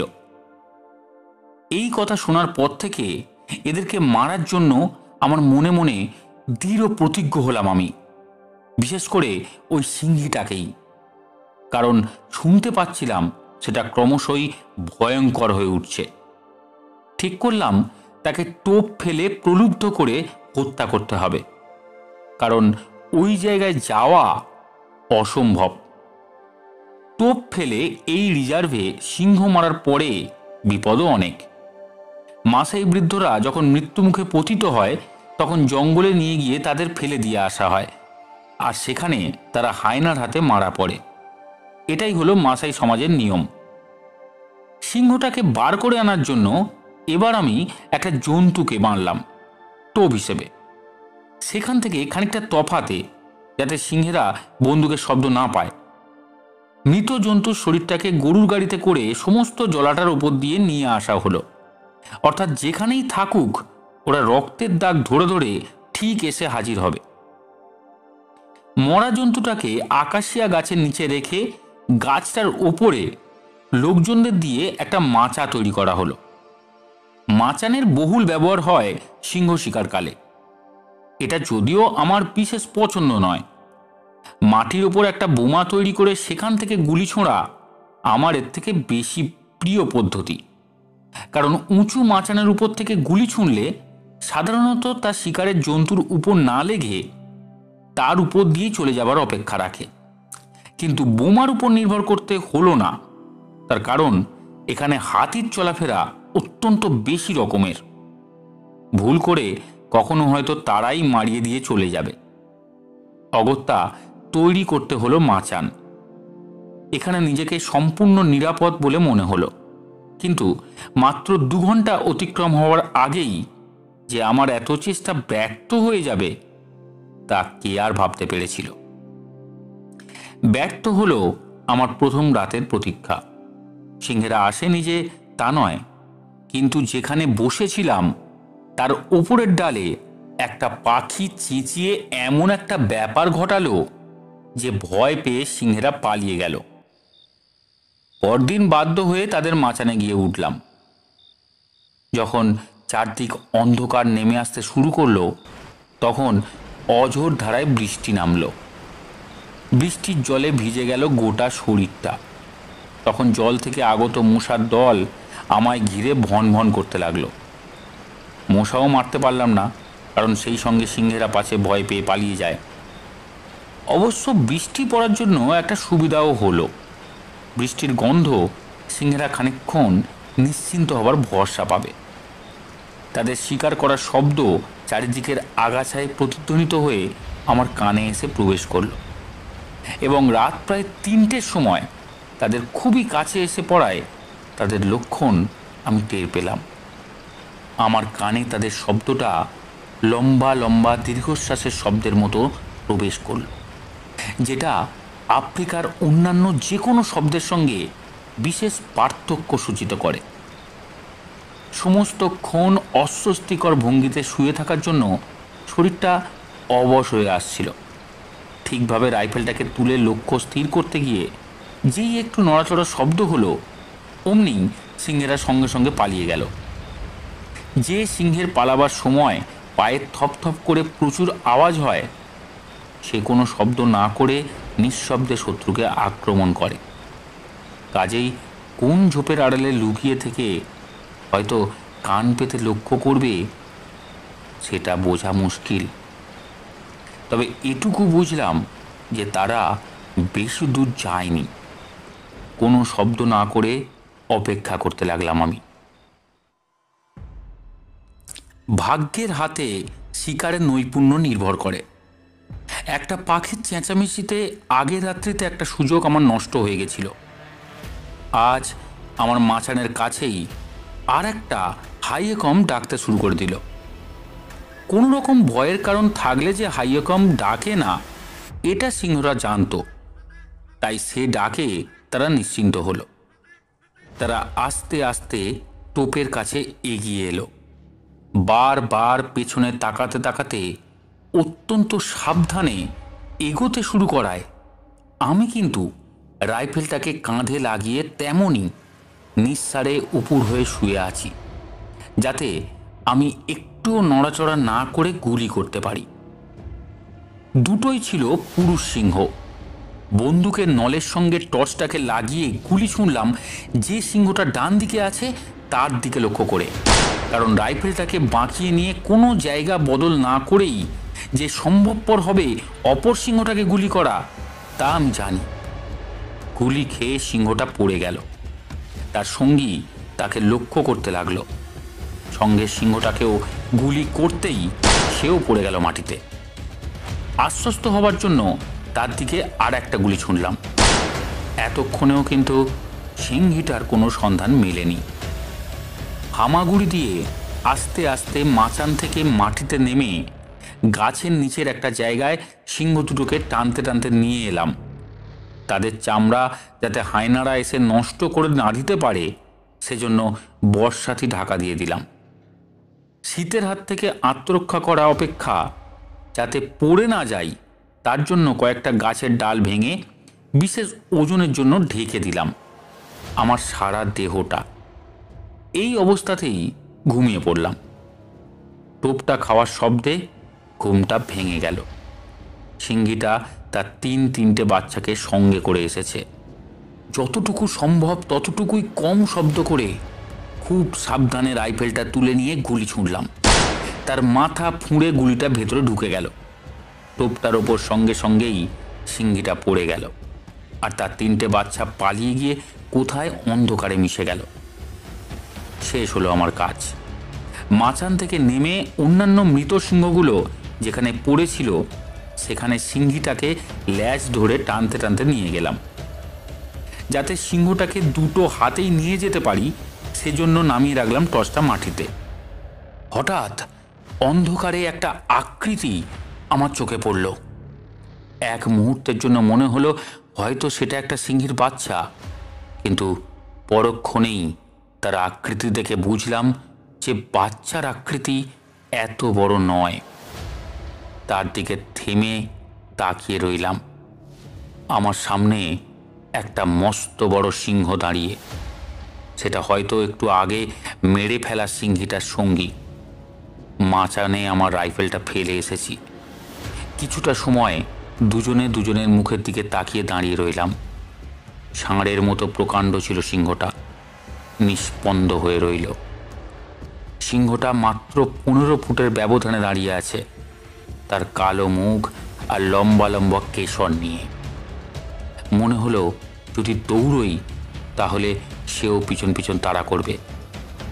রক্ত মাংসের মানুষ হয়ে এই উত্তেজনা আর সহ্য করতে না পেরে গাছটার দিকে দ্রুত ছুটে গেলাম। হাতের কাছে কোনো ডালপালা না থাকায় কাঠবেড়ালির মতো তুড়ি মেরে তত্তর করে গাছে উঠে পড়লাম। যখন মাচানে গিয়ে পৌঁছালাম তখন সারা শরীর আমার ঘামে ভিজে গেছে। আর একটু হলে ভয়ে উত্তেজনায় রাইফেলটা ফেলেই দিচ্ছিলাম। নিচে টর্চটা ফেলে রেখে আসার জন্য কিছুই চোখে পড়ল না আমার। কিছুক্ষণ বাদে টোপের কাছে গিয়ে সিংহটার মাংস খাওয়ার আওয়াজ আমি শুনতে পেলাম। কিছুক্ষণ শব্দটার সম্পর্কে নিশ্চিন্ত হয়ে মনে মনে আন্দাজ করে নিলাম সেটা কোথায় আছে। যথাসাধ্য লক্ষ্য স্থির করে এ অবস্থাতেই আমি গুলি ছুঁড়লাম। গুলির শব্দ কমে যাওয়ার পরও কোনো শব্দই শুনতে পাওয়া গেল না। খুব আবছাভাবে সিংহটাকে টোপের কাছে পড়ে থাকতে দেখলাম। এটা আমার মনে হলো। ভোর হতে যেটুকু বাকি ছিল সেই বাকি সময়টা মাচানের ওপরেই আমি কাটালাম। আফ্রিকার সমস্ত কালো কেশর সিংহ শিকারের লোকও আমাকে সে রাত্রে মাচান থেকে নামাতে পারত না। সে রাত্রে ভয়ঙ্কর রকমের সব স্বপ্ন বারবার আমার ঘুমটাকে ভাঙিয়ে দিল। স্বপ্ন দেখলাম আমার শিকার করা যে সমস্ত পশু গাছের নিচে পড়ে আছে তারা টুকরো টুকরো করে আমায় খাচ্ছে। সকালের আলোয় আমি মাচান থেকে নেমে পড়ে পরীক্ষা করে দেখতে লাগলাম সিংহগুলোকে। যে সিংহটাকে সকলের শেষে গুলি করে হত্যা করেছি সেটাই হলো এ অঞ্চলের সব সিংহগুলোর মধ্যে একটা সেরা সিংহ, কারণ এর কেশরটার রং হলো অনেকটা বাদামি রঙের। খুব সকালবেলা উঠে সিংহীর বাচ্চাদের সন্ধানে বেরিয়ে পড়লাম আমি আর কিরাকাঙ্গানো। একগোছা শুকনো ঘাসের আড়ালে তাদের লুকিয়ে থাকতে দেখা গেল। সেগুলোকে দেখতে লোমওয়ালা টেডি ভাল্লুকের মতো। আমাদের দেখতে পেয়ে অত্যন্ত রেগে গিয়ে সে প্রতিশোধের মতন মুখ করে অদ্ভুত রকমের শব্দ করতে লাগলো। তাদের সঙ্গে করে তাঁবুতে ফিরলাম। বাটিতে মুখ ডুবিয়ে দুধ খাওয়াবার চেষ্টা করলাম, কিন্তু তারা স্তন্যপানে অভ্যস্ত, তাই ওভাবে মুখ ডুবিয়ে বাটি থেকে দুধ খেতে তারা জানে না। তবে মুখ ডোবানোর সময় বাটির যে দুধটুকু তাদের নাকে লেগে গিয়েছিল, জিভ দিয়ে চেটে চেটে তারা সেই দুধই খেতে লাগলো। মনে হলো গরম গরম খেতে তাদের ভালোই লাগছে। কয়েকদিন ধরে এরকম করেই তারা খেতে লাগলো। অবশেষে তারা মুখ ডুবিয়ে খেতে শিখল আর খুব বশ মানল। তাদের আমার ক্যাম্প খাটের পায়ে বেঁধে রাখতাম। প্রায় সমস্ত রাত্রি ধরে বাচ্চাগুলো পরস্পরের মধ্যে মারামারি, ঝগড়াঝাটি আর চিৎকার চেঁচামেচি করে আমায় জ্বালাতন করত। তা হলেও তারা কিন্তু নিস্পৃহ বা জড়ো নয়। তারা সবসময়ই যুদ্ধ করতে, যেমন তেমন খেলা করতেও ওস্তাদ। একদিন দিনের বেলায় তারা ছাড়া পেয়ে আমার একমাত্র বালিশটার সঙ্গেই খুব যুদ্ধ করল। ফিরে এসে দেখি সারা তাঁবুতে সাদা পালকের তুফান বয়ে গেছে। আমার বন্ধুকে অনেকদিন পরে আমি বাচ্চাগুলোকে দিয়ে দিই। তিনি স্থানীয় গরু মোষকে খাদ্য হিসেবে ব্যবহার না করেও যাতে আরামে তাদের দিন চলে যায় এরকম একটা জায়গায় তাদের ছেড়ে দেন। হামেশাই শুনতে পাই যে আগুন দেখলে নাকি বুনো জানোয়ারেরা ভীত হয়ে পড়ে এবং এটাই তাদের স্বভাব। এই প্রচলিত মতবাদটা অনেক দিন ধরেই অব্যাহত গতিতে চলে আসছে, যার জন্য অনেকেই একে প্রতিষ্ঠিত সত্য বলে বিশ্বাস করেন। আমি নিজেও সেই বিশ্বাসই মনে মনে পোষণ করতাম। সেই জন্য সিংহ নিশ্চয়ই তাঁবুর আগুনের কাছে আসতে সাহস করবে না এই ভেবে আশ্বস্ত ছিলাম। কিন্তু মাসাই রিজার্ভের এক রাত্রের অভিজ্ঞতা আমার সে ধারণাকে পাল্টে দিল। সেদিন বিকালবেলা একটা জেব্রাকে টোপ হিসেবে মেরে বলদদের দিয়ে সেটাকে তাঁবুতে টেনে নিয়ে এলাম। 24 ঘন্টা ধরে পচিয়ে বেশিরভাগ ক্ষেত্রে তবেই তাদের আমি টোপ হিসেবে ব্যবহার করি। আমার দৃঢ় ধারণা ছিল যে আগুনের এত কাছে আসতে কোনো জন্তুই সাহস করবে না। তাই সেই মরা জেব্রাটাকে তাঁবুর আগুনের কাছে ফেলে রাখবার জন্য লোকজনদের আদেশ দিলাম। কুকুর আর বলদগুলোকে নিয়ে কিরাকাঙ্গানো রাত কাটাতে পাশের একটা গ্রামে গিয়েছিল। সম্ভবত এইসব জন্তুদের আমি কখনো তাঁবুতে রাখতাম না, কারণ তাঁবুর আশেপাশে অপেক্ষমান সিংহ বা চিতাবাঘ গন্ধ পেয়ে ভীত হয়ে এসব জন্তু ছুটে পালাতে চেষ্টা করে, কিন্তু তারা গ্রামে থাকলে সে আশঙ্কা থাকে না। আমাদের দুটো কুকুর ওইভাবেই চিতার কবলে পড়েছিল। কুকুর হলো চিতার প্রিয় খাদ্য, তাই সে সর্বদাই প্রস্তুত। কুকুরের পেছন পেছন অনেক দূর পর্যন্ত ধাওয়া করত। কিরাকাঙ্গানো চলে যাওয়ার পর আগুনের কাছে কম্বল মুড়ি দিয়ে কুলিরা শুয়ে পড়ল, আর পাইপ টানতে টানতে ভেতরে বসে আমি আগুনের দিকে দৃষ্টিটাকে নিবদ্ধ করলাম। বহু দূরে আমার কৈশোরের ক্রীড়াক্ষেত্র লাগোয়ের উত্তর অঞ্চলে আমার কল্পনা তখন যেখানে বিচরণ করছে। যখন সচেতন হলাম তখন আমার সামনে 9টা সিংহের মুখ দেখতে পেলাম। ছায়াচ্ছন্ন স্থান পরিত্যাগ করে তারা আমার মুখোমুখি হয়েছে। সাহস হলো না নড়াচড়া করতে। আমার ঘরে বন্দুকটা ফেলে এসেছি। সেখানে একটা ডিজ লণ্ঠনও জ্বলছে। অত্যন্ত সাবধান হয়ে সিংহরাও আমাকে লক্ষ্য করছে। খানিকক্ষণ বাদে তারা ঘুমন্ত কুলিদের স্থান পরিত্যাগ করে তারা মৃত জেব্রাটার কাছে চলে গেল। যেটাকে তাঁবুর আগুনের পাশে রাখা হয়েছিল। তারপর ঝাঁপিয়ে পড়ল সব বেগে মরা জেব্রাটার ওপর।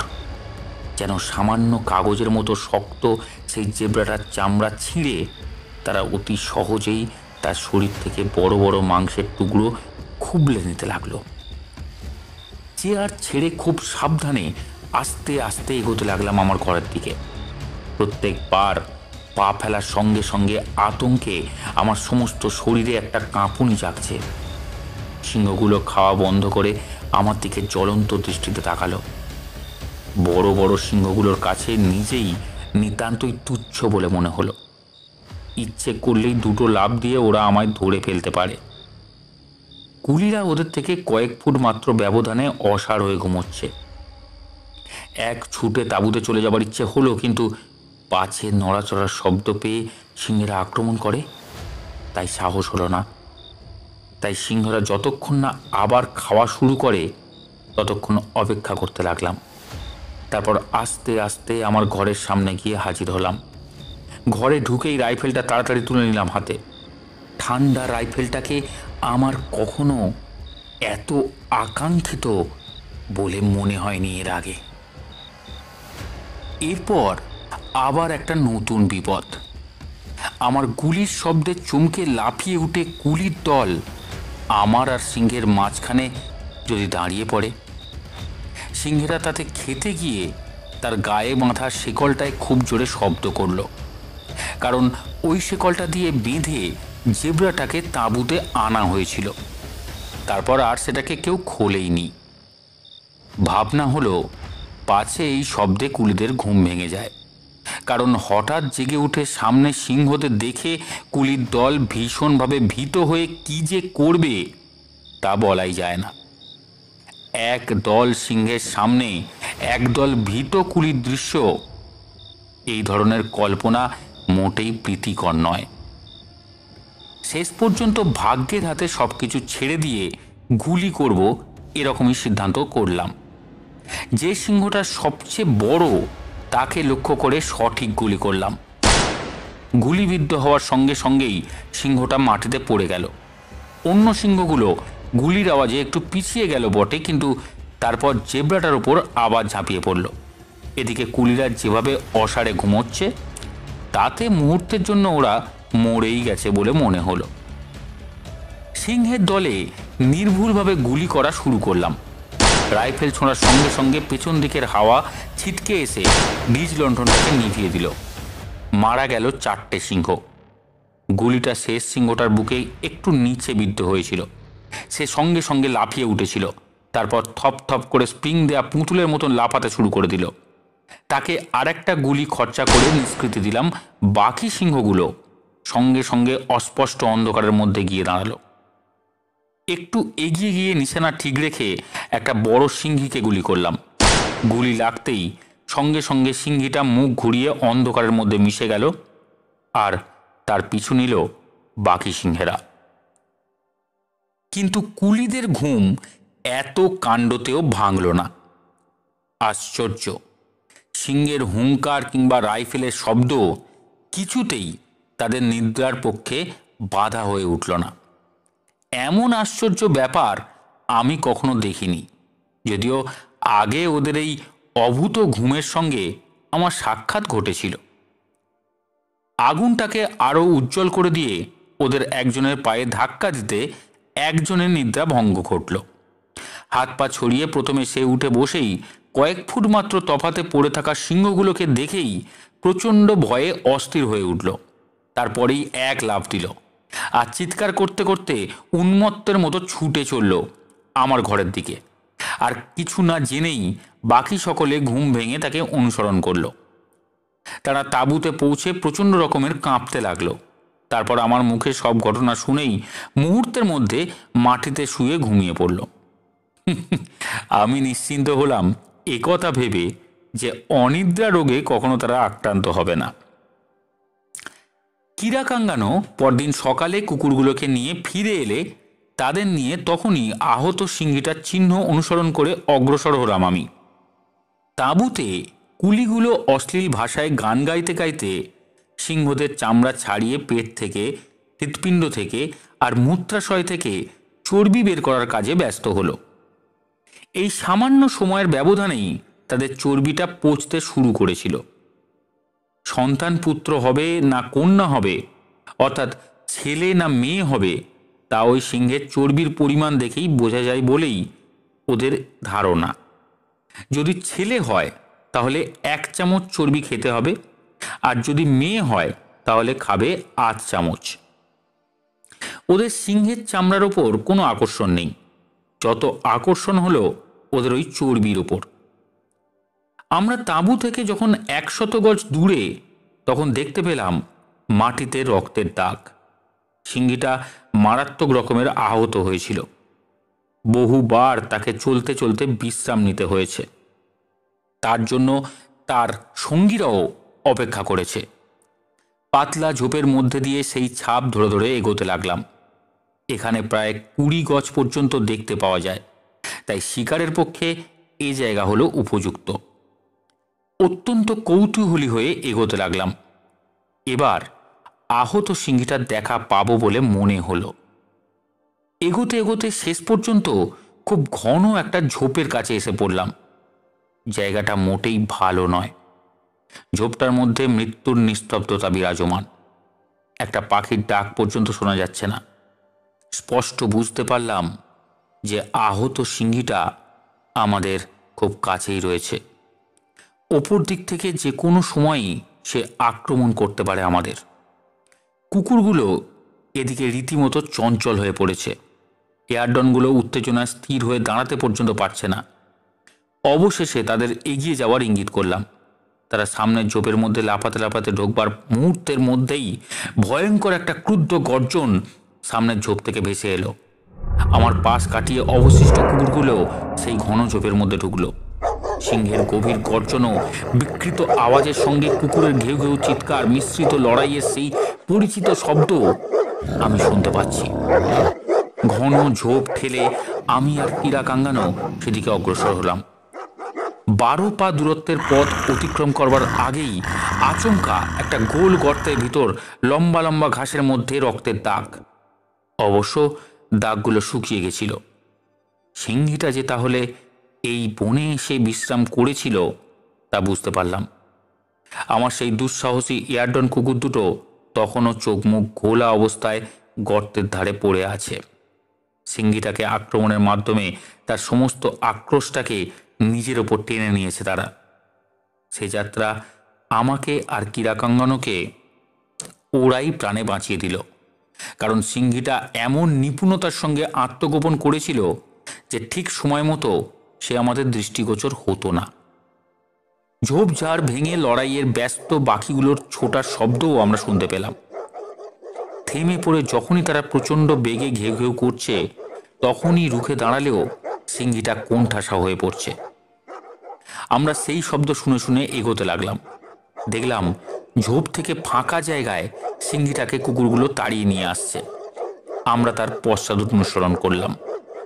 অত্যন্ত দক্ষতার সঙ্গে দেহের প্রত্যেকটি মাংসপেশিকে কাঁপিয়ে অথচ শক্ত করে কেবলমাত্র 2টো আঙুলের সাহায্যে ওই লম্বা বল্লমটাকে উঁচিয়ে তুলে ধরে মাসাইরা চলছে। খোঁড়াতে খোঁড়াতে একটা কচি কুকুর আমার কাছে এলো। তার সমস্ত দেহটা ক্ষত বিক্ষত, রক্তাক্ত।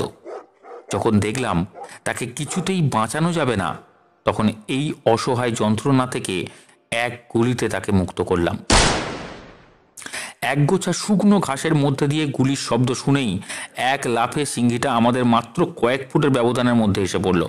আর তার ডান দিকের ঝোপ থেকে ঠিক সেই সময় আর একটা সিংহী বেরিয়ে এসে আমাদের ধাওয়া করলো। দুদিক থেকে 2টো সিংহী তখন প্রায় আমাদের একেবারে কাছে এসে পড়েছে। ভাববারও অবকাশ পেলাম না। মনে হলো দ্বিতীয়টার বেলায় বেশি। তাই তাকেই লক্ষ্য করে আমি গুলি ছুঁড়লাম। তার বাঁ দিকে চোখের আধ ইঞ্চি ওপরে গিয়ে গুলিটা বিদ্ধ হলো। প্রথম সিংহীটার শরীরে ঠিক সেই মুহূর্তেই কীরাকাঙ্গানোর বল্লম এসে বিদ্ধ হলো। সিংহীটা ভীষণভাবে ফিরে দাঁড়ালো, চেষ্টা করলো দাঁতে চেপে ধরে বল্লমটাকে লাঠিটা বের করে নিতে। তাই বেল্টের মধ্যে থেকে দুমুখো ছুরিটা বের করায় ব্যস্ত হলো কীরাকাঙ্গানো, কিন্তু আমার দ্বিতীয় গুলিটা বিদ্ধ হলো তার কাঁধে। কোনো কথা না বলে আমি আর কীরাকাঙ্গানো হাতে হাত রাখলাম। কোনো না কোনো সিংহের হাতে পড়ে আজ যে আমার নিশ্চিত মৃত্যুর মুখে পড়তে হতো, এবং তা যে সম্ভব হয়নি কেবল ওর জন্যেও, এ সম্পর্কে আমি নিশ্চিত। আমি স্থানীয় যতগুলো শিকার দেখেছি, নিঃসন্দেহে তাদের মধ্যে বিপদে স্থির মস্তিষ্ক অথচ সবচেয়ে সাহসী হল কিরাকাঙ্গানো। মাসাই রিজার্ভে আমার সময়ের সীমা শেষ রেখায় উপনীত হতে চলেছে। 17টা সিংহকে ইতিমধ্যেই আমি বধ করেছি। গ্রামবাসীদের তবুও দুর্দশার শেষ নেই। সিংহগুলোকে একেবারে শেষ করে ফেলার নির্দেশই ক্যাপ্টেন রিচি আমাকে দিয়েছিলেন, তাই রাত্রে একটা বোমার আড়ালে থেকে ওদের গুলি করে মারব বলে ঠিক করলাম। ব্যাপারটা বিশেষ বিপজ্জনক বটে, কিন্তু বিশেষ কাজের জন্যই আসা এই মাসাই রিজার্ভে, ঘোরার জন্য নয়। সেই পরিকল্পনা অনুযায়ী রাত্রে সিংহ শিকারে প্রবৃত্ত হলাম। যেখানে সিংহ থাকা সম্ভব সেরকম একটা ঝোপের পাশে একটা জেব্রাকে মেরে ফেলে সমস্ত ভূমির উপর তাকে অনেক দূর পর্যন্ত টেনে এনে রাখা হলো। উদ্দেশ্য হলো অবশ্য ওই মৃতদেহটার গন্ধ ওই ঝোপের মধ্যে প্রবেশ করানো। তাছাড়া এই জায়গায় রাত্রে চলাফেরা করার সময় পথ চলতে অন্য সিংহরাও এই জেব্রার চিহ্ন ধরে ধরে কুকুরের মতো অনুসরণ করে টোপটার কাছে উপস্থিত হতে পারে। এভাবেও কিছু সিংহ পাওয়া অসম্ভব নয়। টোপের কাছে ঝোপঝাড় থেকে ডালপালা এনে কুলিরা ঘোড়ার খুরের আকৃতি একটা বোমা বানালো। আমি আর কিরাকাঙ্গানো সেখানে রাত্রি যাপন করব এরকম ঠিক হলো। সিংহের পথে যাতে জেব্রাটাকে নিয়ে যাওয়া অসম্ভব হয়ে পড়ে সেরকমভাবে জেব্রাটাকে বেঁধে দেয়া হলো। অনেকবারই বোমার ভিতর নাড়াচাড়া করার দরুন সিংহ টোপ থেকে পালিয়ে গেছে। কি করে যে তারা জানতে পারে যে ভিতরে মানুষ আছে তা বুঝতে আমার অনেক দিন সময় লেগেছিল। পরে বুঝতে পেরেছিলাম তারা তারার আলোয় মানুষের ছায়ার নড়াচড়া দেখে মানুষের উপস্থিতিটা টের পেয়ে যায়। তাই যাতে বনের মধ্যে কোনো আলোই প্রবেশ করতে না পারে তাই কাটা ঝোপ দিয়ে বোমার উপরটা ঢেকে দেয়া হলো। সব কাজ শেষ হবার পর বোমায় আমরা দুজনে গিয়ে আশ্রয় নিলাম। ওকে একটা টর্চ নিয়ে বুঝিয়ে দিলাম ঠিক গুলি ছোঁড়ার সময় শিকারের ওপর কিভাবে আলো ফেলতে হবে। সে মুগ্ধ হয়ে গেল টর্চটা হাতে পেয়ে।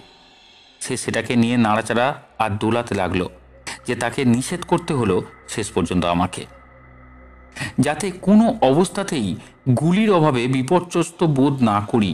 সেজন্য কিছু গুলি পকেটে আর কিছু গুলি বেল্টের ভরে গুলির থলেটা রাখলাম আমার সামনে, আর দুটো রাইফেলে গুলি ভরে পাশে রাখলাম। অন্ধকার নামলে টোপটার কাছে কতগুলো হায়না চোরের মতো উপস্থিত হলো। দুটো শেয়ালও ওদের পিছু পিছু এলো। শেয়াল দুটো ক্ষুধার্ত চোখে হায়নার দিকে তাকিয়ে রইল, আর কোথাও কোনো বিপদের সম্ভাবনা আছে কিনা জানার জন্য একবার এগিয়ে আবার পিছিয়ে চারিদিক লক্ষ্য করতে লাগলো। অবশেষে দৌড়ে এসে একটা হায়না বের হয়ে পড়া জেব্রাটার নাড়ি ভুঁড়িতে একটা কামড় বসিয়েই চেঁচাতে চেঁচাতে কিছুটা দূরে ছুটে পালালো। এবার বাকি সবাইকেই এগিয়ে আসতে দেখা গেল। টোপটা ধরে তারা টানাটানি আরম্ভ করে দিল। হঠাৎ তারপর তারা তাড়াতাড়ি পালিয়ে গেল। বিপুল বিক্রমে শেয়াল দুটো এগিয়ে এলো। ওরা যে সিংহের আগমন টের পেয়েছে তা বোঝা গেল। আমিও রাইফেলটা উঁচু করে ধরে প্রস্তুত। খানিকক্ষণ বাদেই বোমার পিছন দিক থেকে একটা নিচু অথচ গাঢ় নিঃশ্বাসের শব্দ আমি শুনতে পেলাম। সিংহের নিঃশ্বাস ফেলার শব্দ যে এটা তা আমার বুঝতে ভুল হলো না। ঘুরে গিয়ে তারা আমাদের ছেড়ে জেব্রাটার উপর এসে পড়েছে। টর্চের আলো ফেলার জন্য আমি কিরাকাঙ্গানোকে আস্তে আস্তে বললাম, কিন্তু তেমনি আস্তে আস্তে ওর মুখে তাবাল্য অর্থাৎ দেরি করুন শুনে আমি অবাক হলাম। তাকিয়ে দেখি ও ভয়ে অসাড় হয়ে গেছে। দিনের বেলায় যে মানুষটা একটা বল্লম মাত্র সঙ্গে করে সিংহের সামনে নির্ভয়ে যুদ্ধে প্রবৃত্ত হয়, সেই রাতের অন্ধকারে বোমার মধ্যে থেকে এভাবে শিকার করার নিতান্ত অপ্রস্তুত হয়ে পড়েছে। তার হাত থেকে টর্চটা নিয়ে একটা মোচড় দিয়ে টোপের উপর যখন আলো ফেললাম তখন একটা চমৎকার দৃশ্য আমার চোখে পড়ল। মাত্র কয়েক গজ ব্যবধানে আমাদের জেব্রাটাকে চাটছে 20টা সিংহ সিংহী। টোপটার পাশে কোনটা দাঁড়িয়ে থেকে, কোনোটা বা শুয়ে পড়েই জেব্রাটাকে লেহন করছে তাদের জিভ দিয়ে।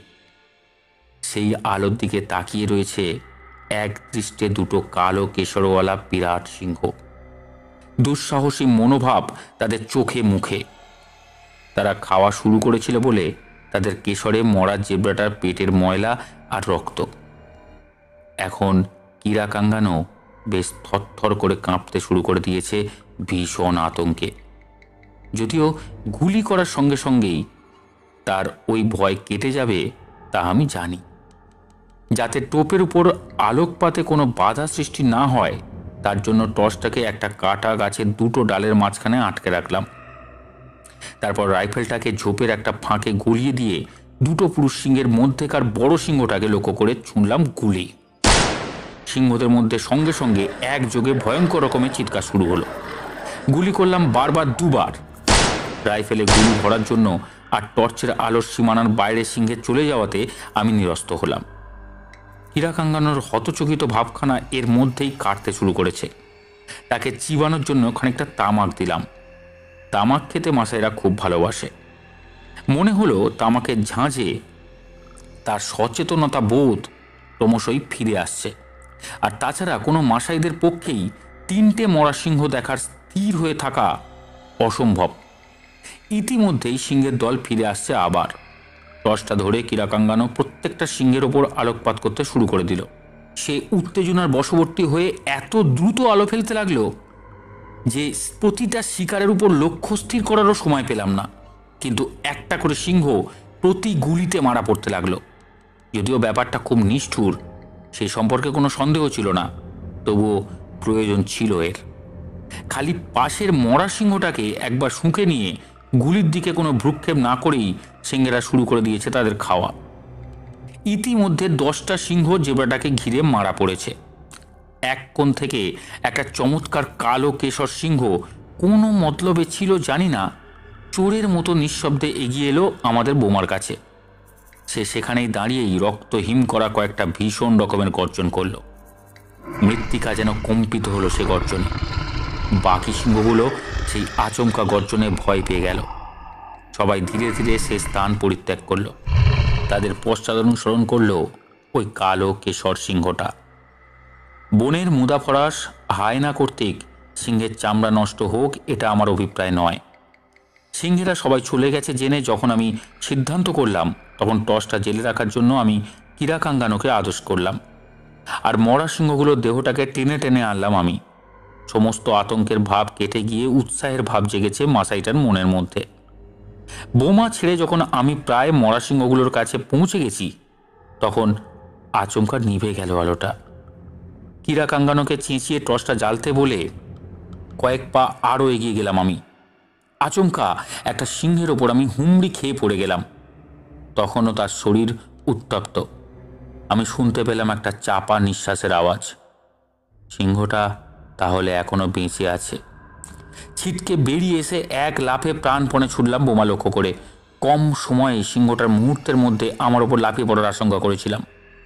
যাই হোক, আমি বোমায় প্রবেশ করেই বন্ধ করে দিলাম দরজাটা। টর্চটার বিভিন্ন টুকরোগুলোকে নিয়ে কিরাকাঙ্গনকে বসে থাকতে দেখলাম। তার কৌতূহল উদ্বেগ করেছিল এই আশ্চর্য জিনিসটা। তাই কিভাবে জলে সেটা তাই জানতে সে খুলে ফেলেছিল টর্চটাকে। আর এদিকে আহত সিংহের ওপরে অন্ধকারে ঠোক্কর খাচ্ছি আমি। খানিকটা ওকে তিরস্কার করতে ও মার্জনা ভিক্ষা করলো। আবার টর্চটাকে ঠিক করে গুলি করে আহত সিংহটাকে একেবারে মেরে ফেললাম। বুঝতে পারলাম অপেক্ষা করা ছাড়া এখন আর কোনো পথ নেই। সে রাত্রে টোপের শেষে আরও দুটো সিংহের দল এসেছিল। সকালবেলা যে দৃশ্যটা দেখলাম তা যে কোনো লোকের পক্ষে অভাবিতপূর্ব। আমাদের সামনে 18টা সিংহের মৃতদেহ পড়ে আছে। মনে হলো রাত্রের হট্টগোলের থেকে সকালের পরিবেশটা অদ্ভুত রকমের শান্ত। মরা সিংহগুলোর ওপরে কয়েকটা পোকার ওড়ার ভনভন শব্দ ছাড়া কোথাও কোনো শব্দ নেই। আর কোনো আহত সিংহকে আশেপাশে না দেখতে পেয়ে বোমা থেকে বার হয়ে এসে মরা সিংহগুলোর পাশে গিয়ে দাঁড়ালাম আমরা। বাধ্য হচ্ছি বলতে যে এই দৃশ্য দেখে অত্যন্ত কষ্ট হলো আমার। কিন্তু মাসাইদের দুর্দশা কমাবার জন্য এদের মরণ যে নিশ্চিত তাও অবশ্য আমি জানি। যে স্থানে সিংহের সংখ্যা বৃদ্ধি অস্বাভাবিক কারণে ঘটেছে, অস্বাভাবিক উপায়েই তার প্রতিকারের ব্যবস্থা হওয়া উচিত। যতই বেপরোয়া দল হোক না কেন মাসাইরা, তারা নিজেরাই তাদের এই সমস্যার সমাধান করতে সক্ষম হবে, এ এক প্রকারের অসম্ভব ব্যাপার। সরকার থেকে আজ বল্লমধারী মাসাইদের সিংহ শিকার অপরাধজনক, অথচ মাসাই রিজার্ভে আমি যখন প্রথম আসি তখন কোনো নীতি নিয়মের গণ্ডি বাঁধা ছিল না। তাদের ঢাল বল্লম নিয়ে ডাকাতদের কবলে অনেক তরুণ মাসাইরা প্রাণ বিসর্জন দিয়েছে। ওই লড়াই যারা দেখেছে তাদের সংখ্যাও আজ সীমিত। ধন্যবাদ। এখানেই শেষ হলো আজকের শিকার কাহিনী, আফ্রিকান সাফারি। দেখা হচ্ছে আগামী গল্পে। গল্প পাঠ ভালো লাগলে অবশ্যই সাবস্ক্রাইব করবেন বেঙ্গলি স্টোরি স্টেশন।